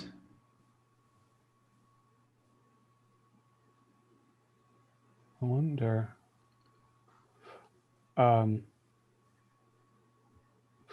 So if we drove an hour and made our stop, had our Coca-Cola. And you're continuing to drive, so we'll say that you're approaching the area by now. Whatever. Yeah. You're discovering these things as you're going. If I'm flipping through, sort of reading the first couple of pages of each chapter of the novel, does anything strike me? Not really. Just some weird. Seems kind of an interesting story, but in a secular manner sort of way. Yeah, There's- I guess he just needs something to pass the time since he's not reading scripture. There's not a character in it named Jane Richmond by any chance, is there? No, Actually, I'm not reading books. right. Right, but you could ask. No, there's no Doyle or Murphy or Houlihan.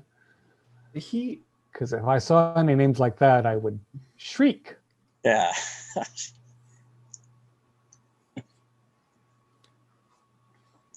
I like your idea. Oh, do you share that, Michael? That the pen off?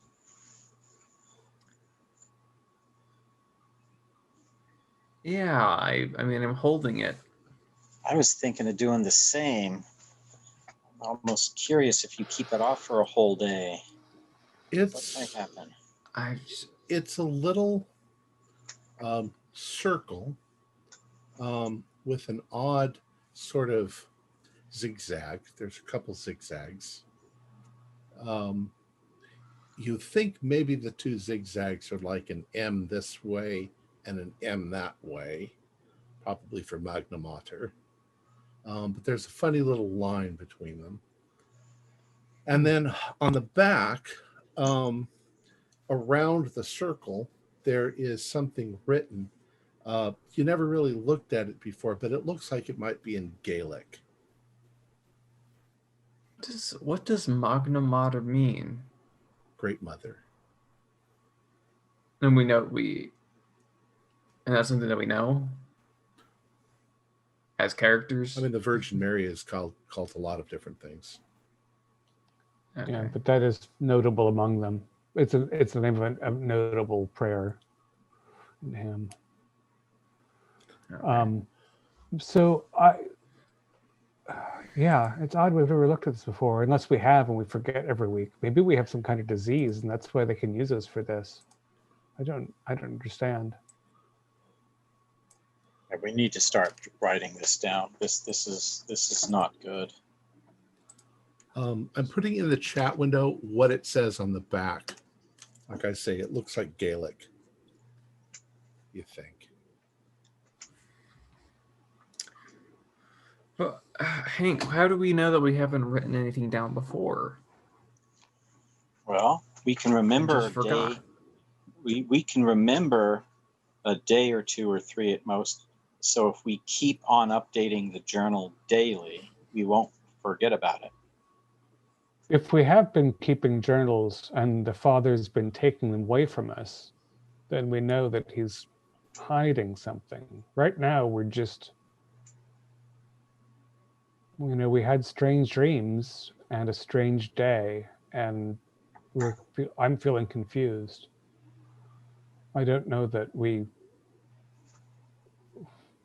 I don't think we can shirk our duty on the basis of feeling strange and having our first Coca-Cola. Oh, I'm not saying shirking our duty. Just keep a journal and then store it underneath a loose floorboard in one of our rooms. Well, that's the thing. We shouldn't have to hide it. That's what concerns me. If our memories are being taken from us, that's different. At this point, you've turned onto the road that leads to the cottage where this woman, Jane Richmond, supposedly lives.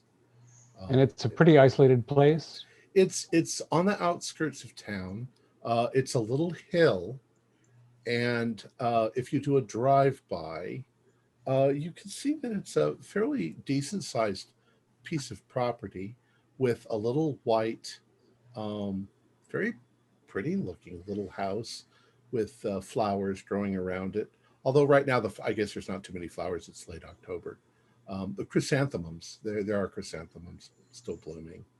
A lot of the trees have started to lose their leaves, but there are little groves of trees all the way around. You could once again hide rather easily and observe. You don't see anybody walking around, but you're pretty sure somebody's home. And this house again is there's no nearby neighbors. Nearest neighbor is a little ways down the hill, maybe Half mile. Yeah, or a quarter mile. Okay, so significant distance, but they'd hear a gunshot though. They would probably hear a gunshot. But it would be in the distance, and at that range, it would sort of echo and bounce around, so it'd be hard to get. Right. Got it. All right, lads. So we're gonna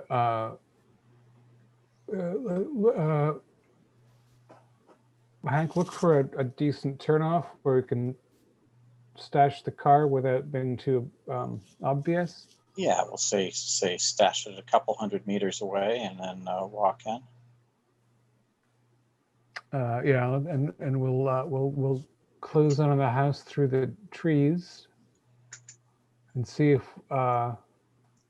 this Richmond creature appears in the windows. So she's supposed to look elderly because she's in disguise, and he's supposed to look elderly because she's sapping his youth. But apparently he doesn't notice. I guess it's some kind of vampiric spell. If you're both not going to wear the pin, No, I'll wear a pin. We should probably 2 of us wear the pin at least, and maybe have one not, to see if that actually helps in any way. I mean, we're trying to find clarity we've been lacking, but we don't want to be consumed by a vampire because we've disguised the truth from ourselves. Michael, have you taken the pin off? You putting it in your pocket, or are you holding it, or what? But seriously, I was considering discarding it in the grass. I'll hold it for you, just in case if you want to put it on later. But this way, it'll be off your body, off your person. Well, I was thinking we should wear them all in while we observe. If that doesn't bother you, Michael. Do you feel like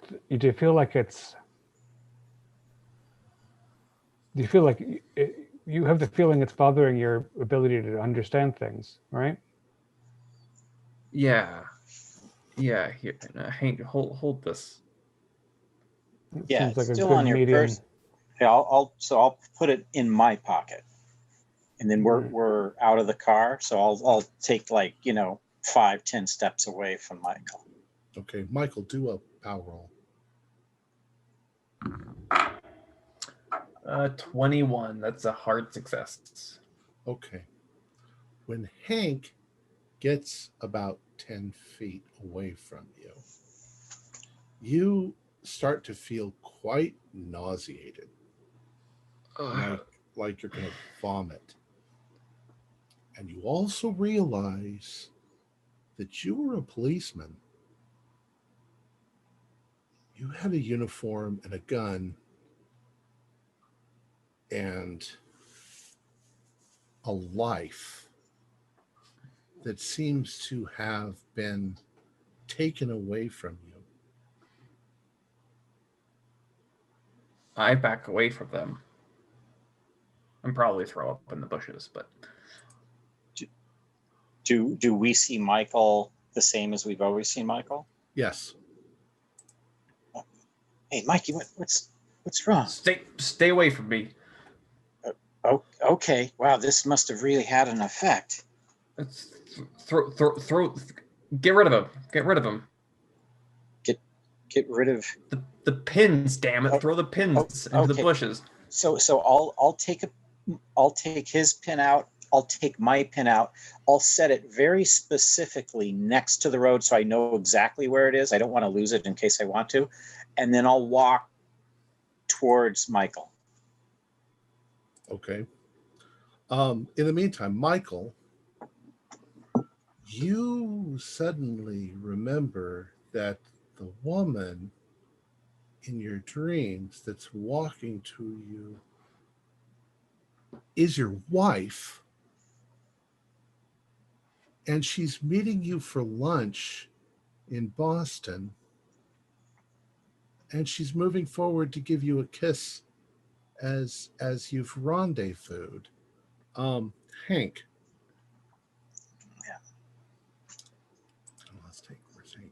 Hank. Right. You suddenly realize that although you are a World War II veteran, parts of the Army stuff is coming back. You were in a party that they were throwing for you because you had just returned from military service when the war was over. And that's what the room full of people is. And there were people coming up and kissing you, because there you were. Denny, you see both of them suddenly looking pale and shocked. I need to make a sanity check. Yeah, you can both do sanity checks.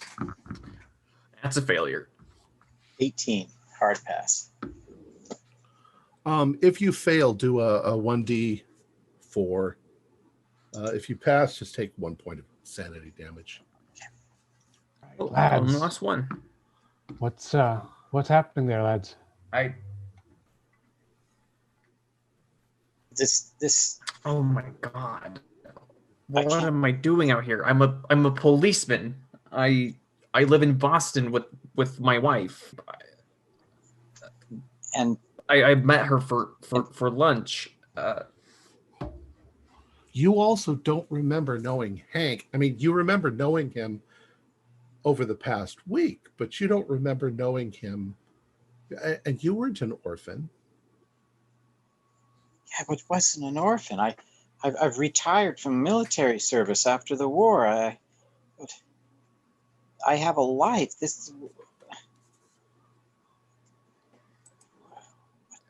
What happened to us? Denny, what are you going to do? You're really scaring me, fellas. You still have your pen, right? I do. Take Denny, take that pin off. the pens are clouding our minds. How did they look, my comrades?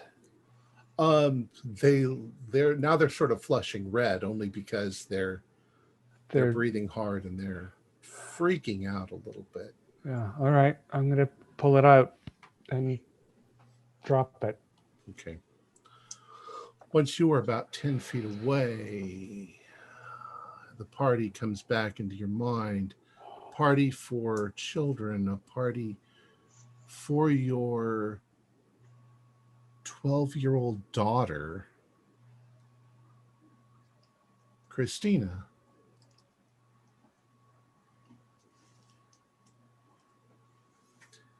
It all starts to come to you that someone somehow assaulted you at some point. You were assaulted, and you remember waking up in this basement, room, dungeon, something. And this person, maybe it was Father O'Leary or someone like him. Maybe he was there. You can sort of, there's something going on, something there. And I want you all to just suddenly do a sanity roll, because it suddenly occurs to you that you have, amongst the three of you, murdered at least 4 people in the last couple of weeks. People who might not have been what they appeared to be if this thing is... People who were not 60 monsters. is a fail. 73 is a fail. 99. Yeah. Do a 1d4 if you fail. We all fail. 3 points. 2. Jesus, lads. And he was gonna have us kill this woman. I wonder who she is. I wonder why they want him to kill. Why he? So either this helps us forget these horrible creatures, which maybe we're supposed to forget. But why were we taken to do this in the first place? What's your name? Your names are all correct. Our names are correct. It's So my daughter was named Christina Doyle. I would never forget my daughter. There's no good reason to forget your daughter. Yeah. As you recall the people that you've killed, you can't recall the monster. You can only recall the person that you killed. You see an old man in front of you, Murphy, that you were about to garrote, and he turned around and saw you, and you startled him, and he screamed, and he fell backwards, and he was simply trying to keep you all off of him as you beat him to death and cut his throat. You don't see a monster any longer. My God. What have we done?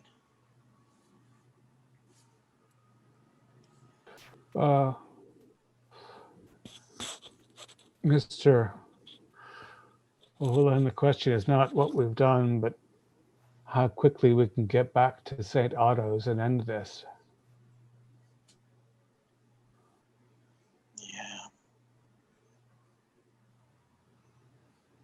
This isn't right. be out in public, it'd be seen. You know, what if somebody from our actual lives saw us? How long have we been missing? I mean, there might be people looking for us. Not for what we've done under this, but One thing that you come to the conclusion is you're all from Boston. And it's one place you haven't gone to do any of these things. Do the clothing, is the clothing we're wearing, is it the same clothing as when? Yeah, probably. The most what you're thinking is that this has only been going on for a couple of weeks at the most. Okay. Yeah, I mean, my was- daughter's 12th birthday can't be that long ago. So maybe we could find our lives again. What is O'Leary? What is? Should we gather those pins? I don't know if I could even be close enough to it to carry it. But I'm afraid to leave them here in the woods. Yeah, well, see, I didn't start feeling better until I got a good distance from him. Even if we put them in the trunk, I would still be too close. Why would he want us to kill some random old man in the street? Why would he send us all this way to kill this woman? well, I'm of the mind that we go ask him at gunpoint. Sounding more like he's the monster, having us act as hitmen.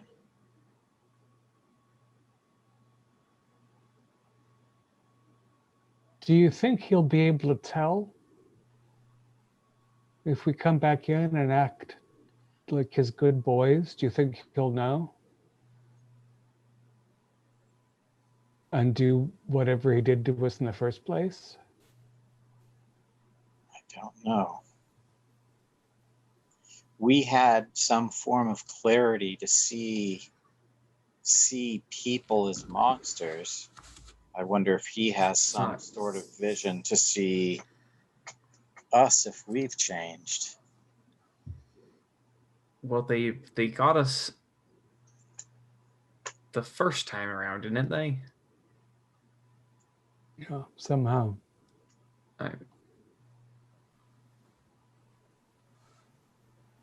We could, yeah, I don't know.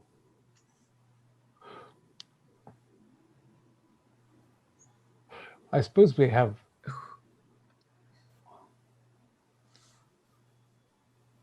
Well, is there any reason to warn this poor Richmond woman, or do we just want to get back on the road? How do we even approach that? What do we even say to her? Good evening, ma'am. I understand it's Hey, your honeymoon. We were sent here to murder you by an insane false priest who hides in a derelict. Yeah, I don't think that's very helpful. Are you a vampire, by the way?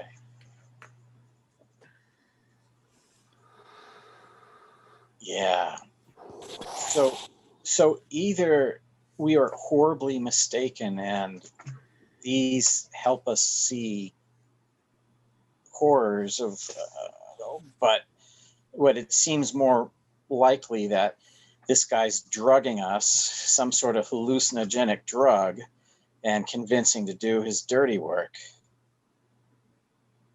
The thing is, Well, Hank, there's no here. question that if it was really clarity, we'd know who we were. It's not clarity, it's an illusion. Yeah. Well, here, hold these. I want to hand you my weapons, Okay. and I'm gonna go walk back over to the pins. To the 2 pins or the one that Denny set down?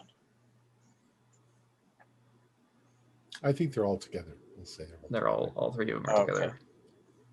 All right. Murph, do a power roll.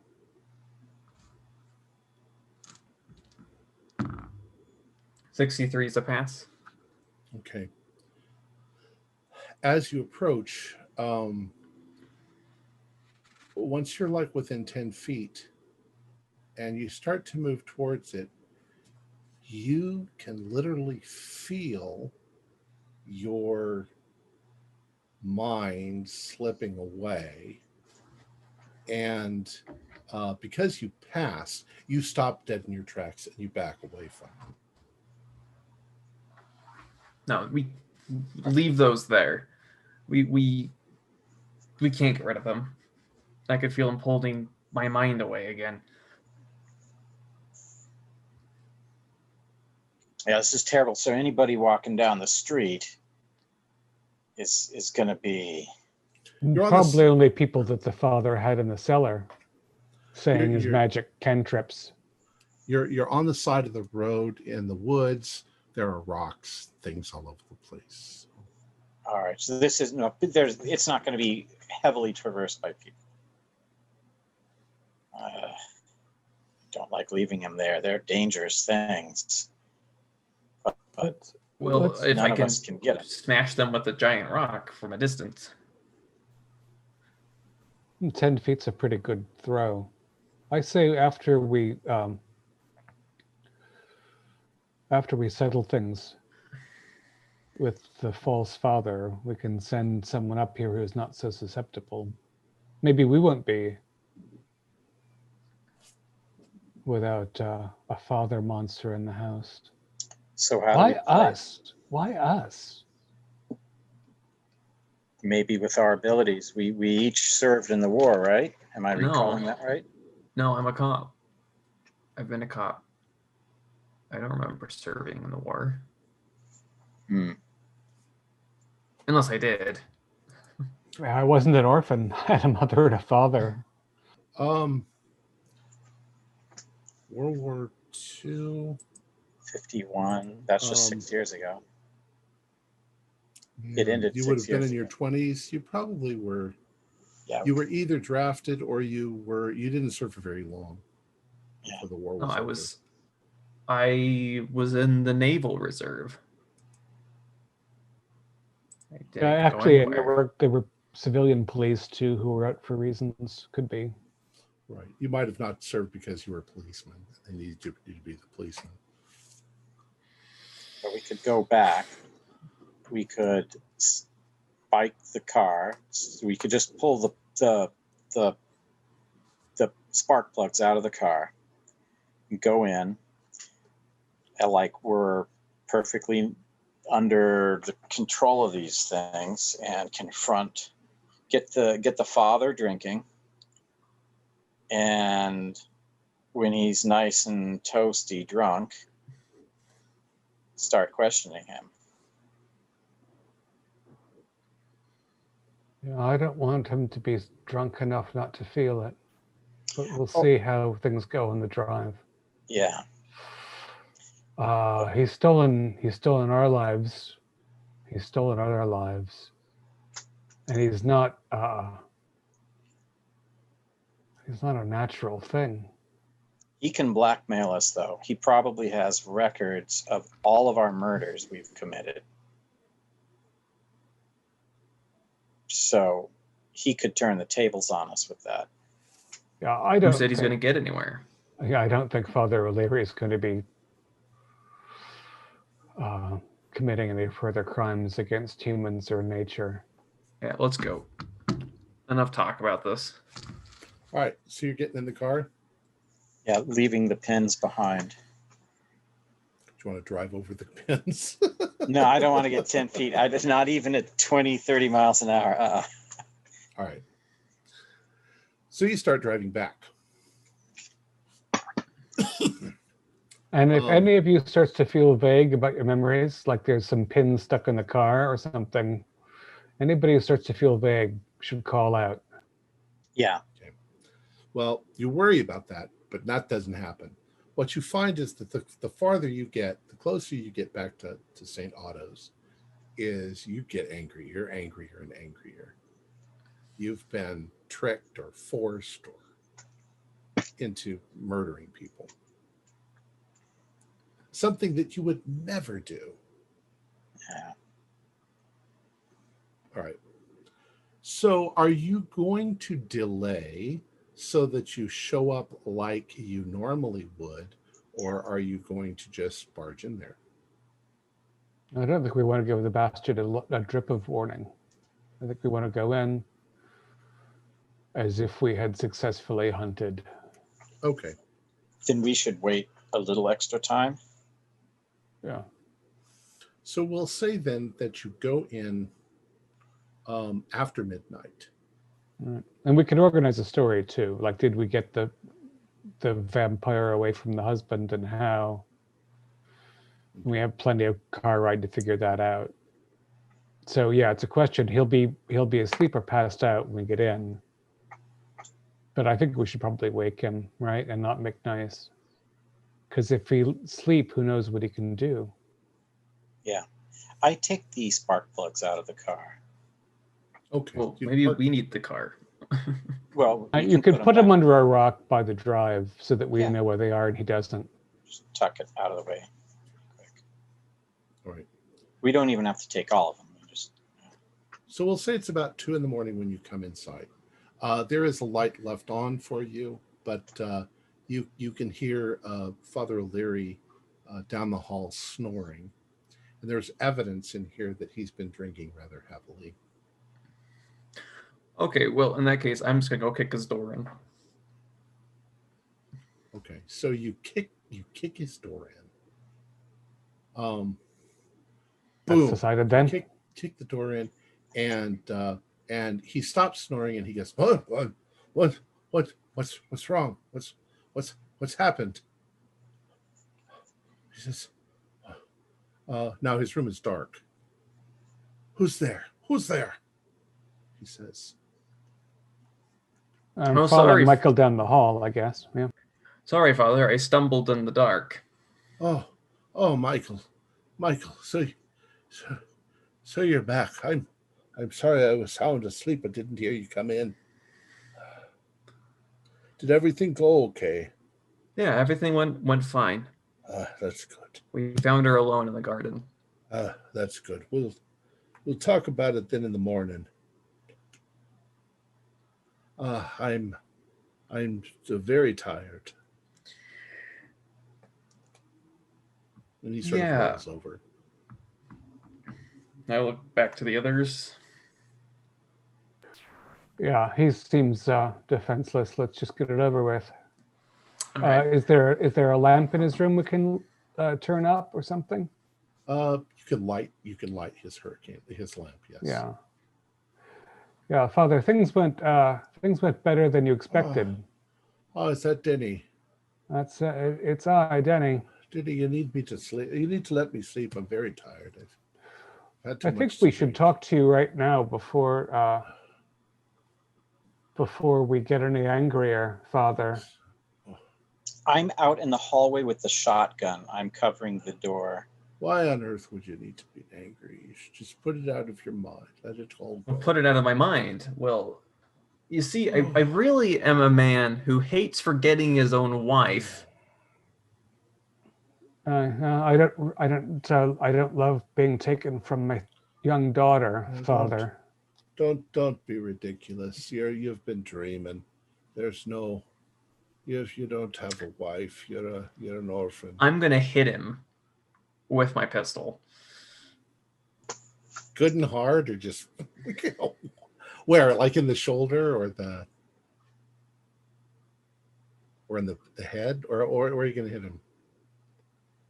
In the face, yeah. Well, his face, he's kind of turned over and sleeping. Well, then the back of his head. All right. Coy. Don't kill him. You can tell me that you're not hitting him that hard, but yeah, I'm not gonna kill him. Do like a club, 1d8 plus 2 damage. Well, don't use your damage bonus, and then cut it in half. Just okay. So 3. All right. Whack! You hit him really hard. What in the hell? What in the hell are you doing, boy? What in the world is going on? And he turns over and he looks up at you all standing there, or the two of you standing there. Have you lost your mind? Yeah, no, we've gotten them, Father. No thanks to you. What are you talking about, Denny? I'm going to reach down and grab his book from where he hides it.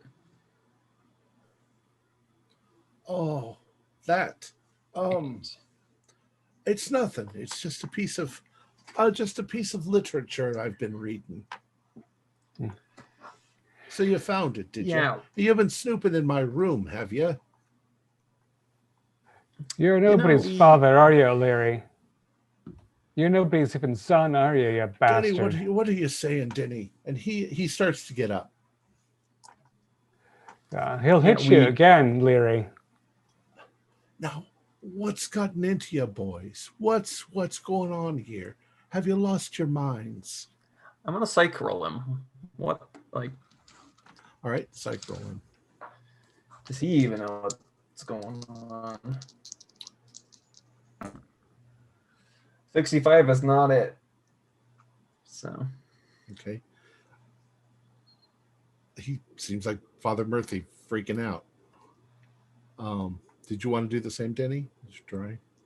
I can try, sure. Oh, 95. Unsuccessful. But I have a question. Okay. Is he wearing a pin? Check him for a pin. You've never seen him wearing a pin. No, he's not wearing a pin. If he's not wearing a pin, then he knows what the hell's going on. I'm going to hit him again. What are you doing? Have you lost your mind? I'm Father O'Leary. Have you been confused? Yeah, I have been confused. You're Hank, right. what I'm do you a want to do? police You're officer. still standing outside? I'm standing outside with a shotgun leveled at the door. Who are you looking for, Hank? Oh, no, I don't trust this guy at all. I'm covering if there's someone to help him, they're going to die in the hallway before they get to you guys. He's suddenly starting to look quite like an animal caught in the headlights. Oh, what have you done? What have you done, boys? We've stumbled out of your trap, O'Leary. Oh, Jesus Christ. I'm going to gesture to where there's no longer a pin. Don't take his name in vain, you piece of shit. You took off the pins. But I cock the hammer back on my pistol. You better start talking, old man. That's not good. You didn't kill the woman, did you? We did Tell not. me that you killed her. Tell me that you killed her. We did not kill that woman. Oh, Jesus Christ. God. What have you done? It's not going to be good, boys. Not going to be good at all. Oh, yeah, what's going to happen, Father? Are we going to be sent back to our wives and children? Give me a minute to Jesus. To cobble together a lie.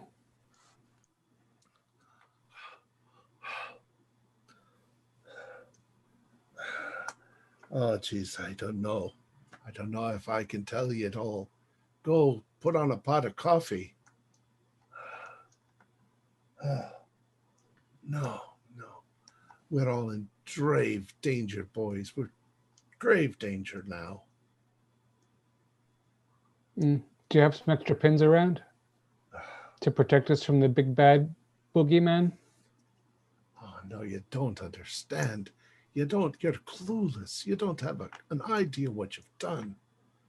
Oh, Maybe my you shouldn't God. have taken our pasts away from us. It wasn't me. You don't understand. I'm just here to make sure everything goes smoothly. No. Apparently, you've done a really shitty job.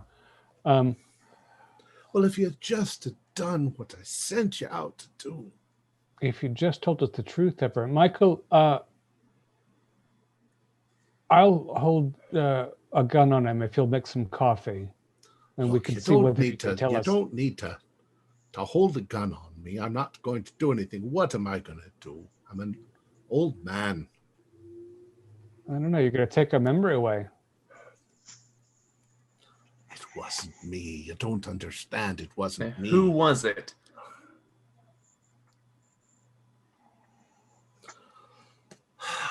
His name is Louis Mahoney. I usually refer to him as the Archbishop. He is the Archbishop, but not of here.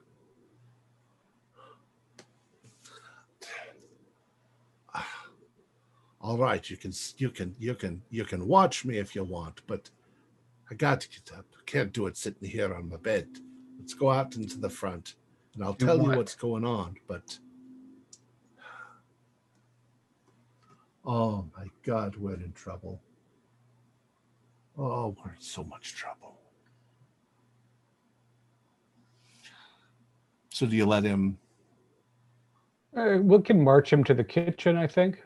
All right. Me with a gun behind him. Hank, what are you doing with that big gun? To put the gun away. No. Now, if we're in that much trouble, we'll need these guns too. Oh, Once you tell us what's really happening, O'Leary. Good. They'll not do you any good. So he sets you, you get your coffee and you all sit down. And he says, it's like this, boys. Now, you're not going to believe what I tell you, but this is the truth. So God help me, this is the truth. There is another place, another world besides this one that you can only get to if you dream, one that you can only find inside the darkness of your sleeping mind. We call it the Dreamlands.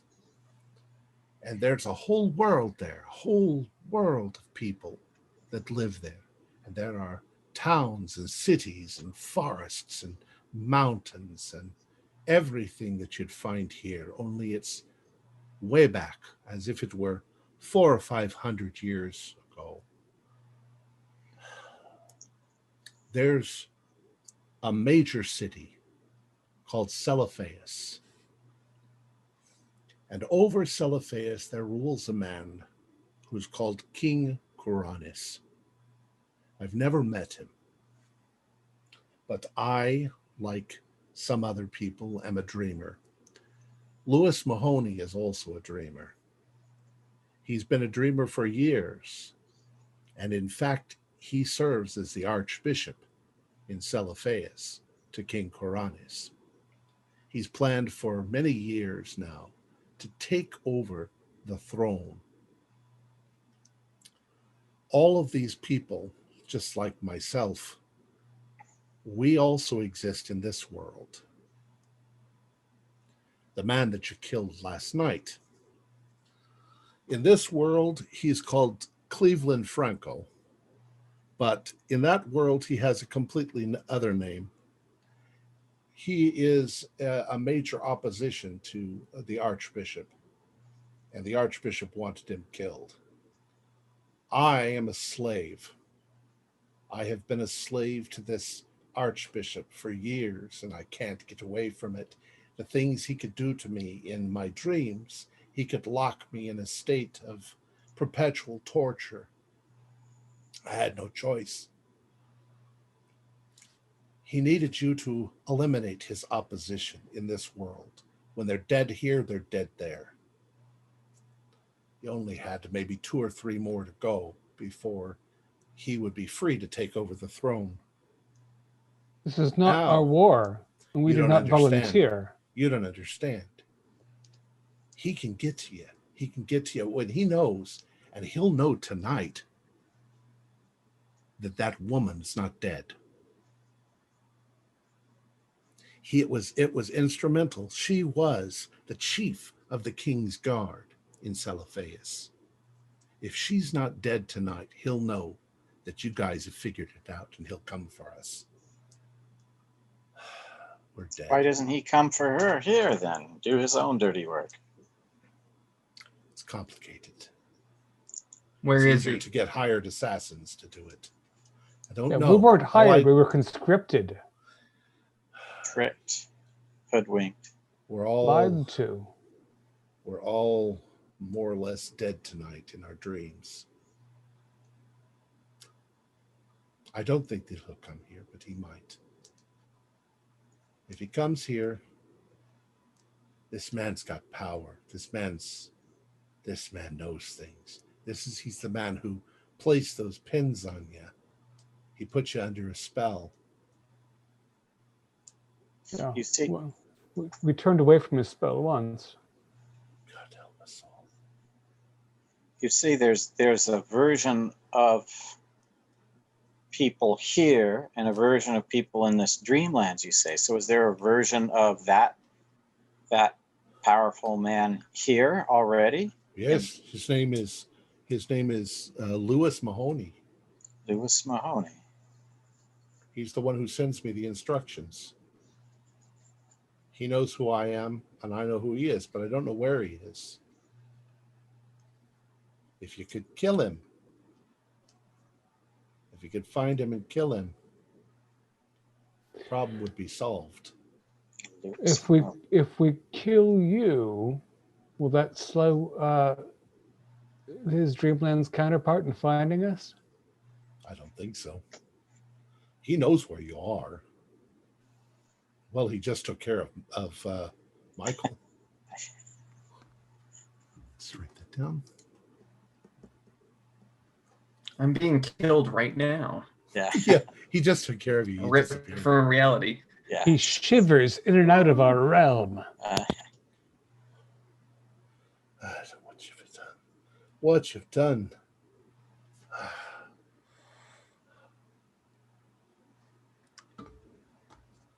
All right. Well, Well, when you're sober there's- enough to pay attention to the mails, you must tell Lewis Mahoney something. Is it a PO box? If you must be able to correspond with him in some way. He looks down at the coffee cup that he's holding. And he suddenly smashes it against the table. And then, well, you could react if you want to, but what he immediately does is he takes the jagged edge of the coffee cup and he tries to cut his own throat. Do a sand roll. 07. 80. 85. Okay. Michael, I'll give you a chance to try and stop him. The other two you can do 1d4. No, 1d2 sanity.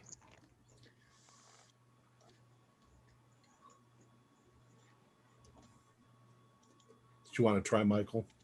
You don't have to. No. All right. He rakes this thing across his throat and suddenly blood comes splurting all over. And he's like, oh, I didn't know it was going to hurt this bad, as he falls to the ground and blood's now going everywhere. And he's shaking and he's coughing. And within a couple of minutes, he's dead. Well, gentlemen, we might need to pay a visit back to Massachusetts.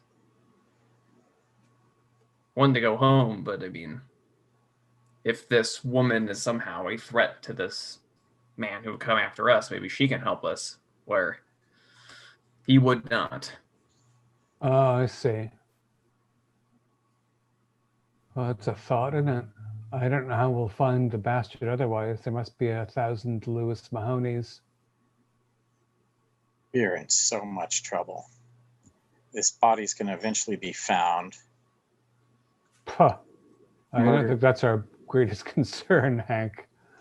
Well, he sounded pretty crazy and nuts. Possibly he's- not for a great long time. Long 'cause time. nobody And it was is a coming suicide. here. Yeah. And it's a suicide too. I mean, Yeah, I think we should take some of the food provisions, put the spark plugs back in the vehicle, maybe a bottle of his liquor. Yeah, and head back to see whether Jane Richmond knows something. All I right. quickly tear through his room. There's no journal or anything of all of our past crimes. Nothing like that. It starts to start. If you believe his story, it starts to sort of fall into place. He's just a peon, a slave. Sounds so far-fetched. Sounds like a drugged out hallucination. Hank, you were wearing a pin on your shirt that took away all your memories.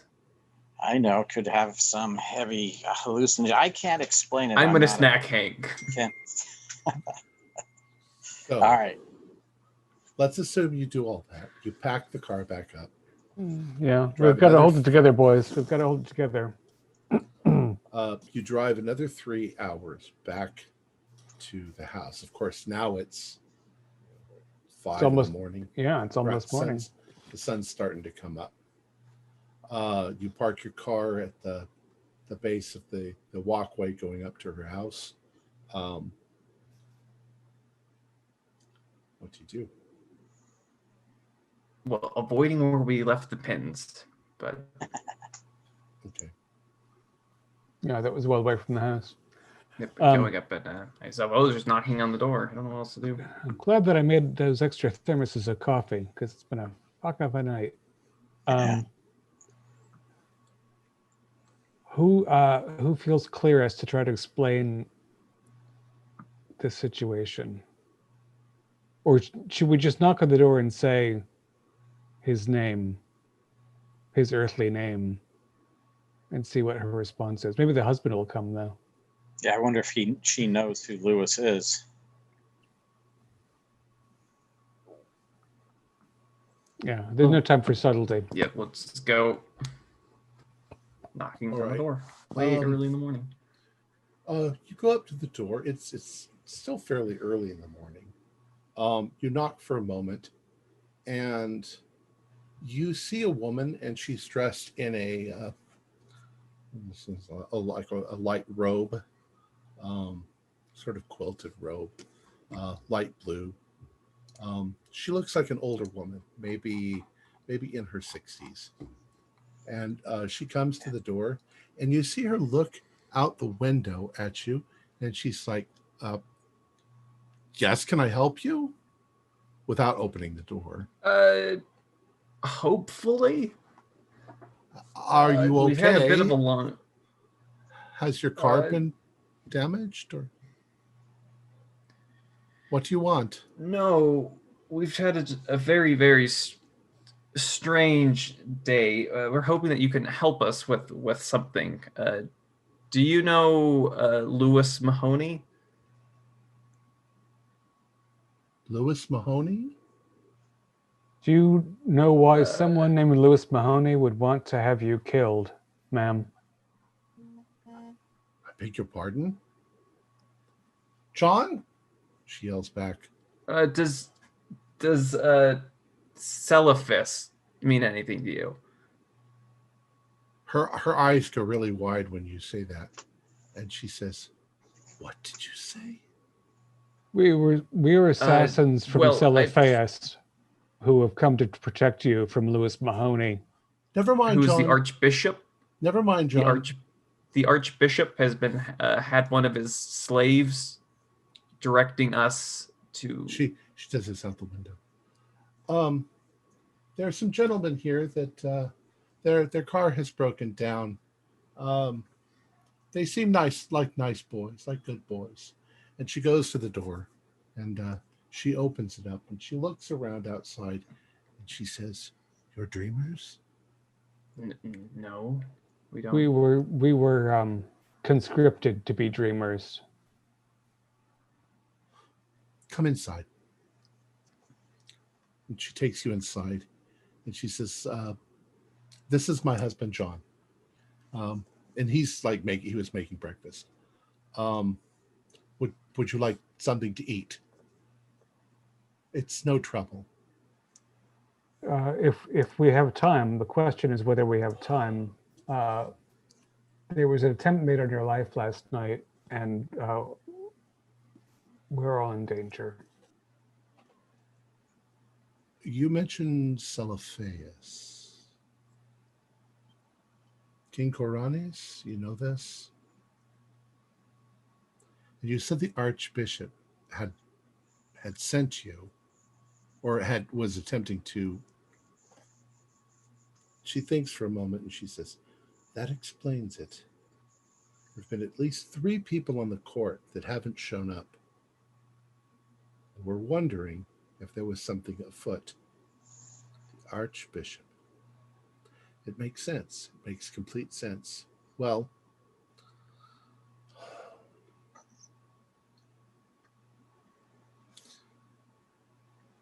I won't be able to do anything until tonight. But You can't take a solid nap. I could try. It might sound strange to you, but I am the chief of the King's Guard, and I can have the Archbishop detained indefinitely.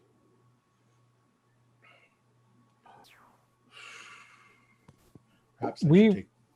Are simply hoping to have our old lives returned to us and cease to be dreamers. If we are safe from this Mahoney until you can have his other kind detained? I don't think that he would have enough time to get somebody else to attempt an assassination on me. You should be safe. You should be able to just go, and I'll take care of the problem tonight.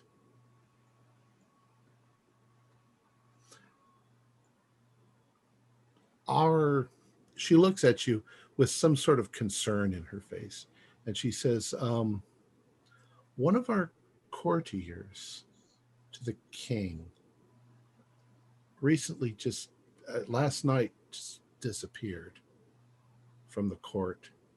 Would you know about that? Was that him also? I know that he was against the Archbishop. Do you know what his name was on this plane? We don't always share that, but I believed his name was Cleveland. Yes. He's a homeless person. Yeah, Cleveland was one of the victims of this conspiracy. Excellent. I will bring charges against him immediately. You'll be safe. There's nothing he can do to you as long as you're awake. And as long as we're awake. Well, stay awake tonight. I'll make sure that he's locked up. Very well, ma'am. We had a couple thermoses of coffee on the way up here. If you could prepare a couple more. Use our restroom? Oh. Oh, that too. That's where you were going with that. She feeds you breakfast. She gets you more coffee to take on the road with you. And that's pretty much the end of our story. Nothing happens to you. And the Archbishop gets locked up for all eternity in mental limbo, which probably makes Lewis Mahoney go and end up. Yeah, well, he was a terrible person anyway. Yeah. So I pretty much gave you the whole story there at the end, what was going on. And it's a lot different than Sean's game. Sean's game was completely different.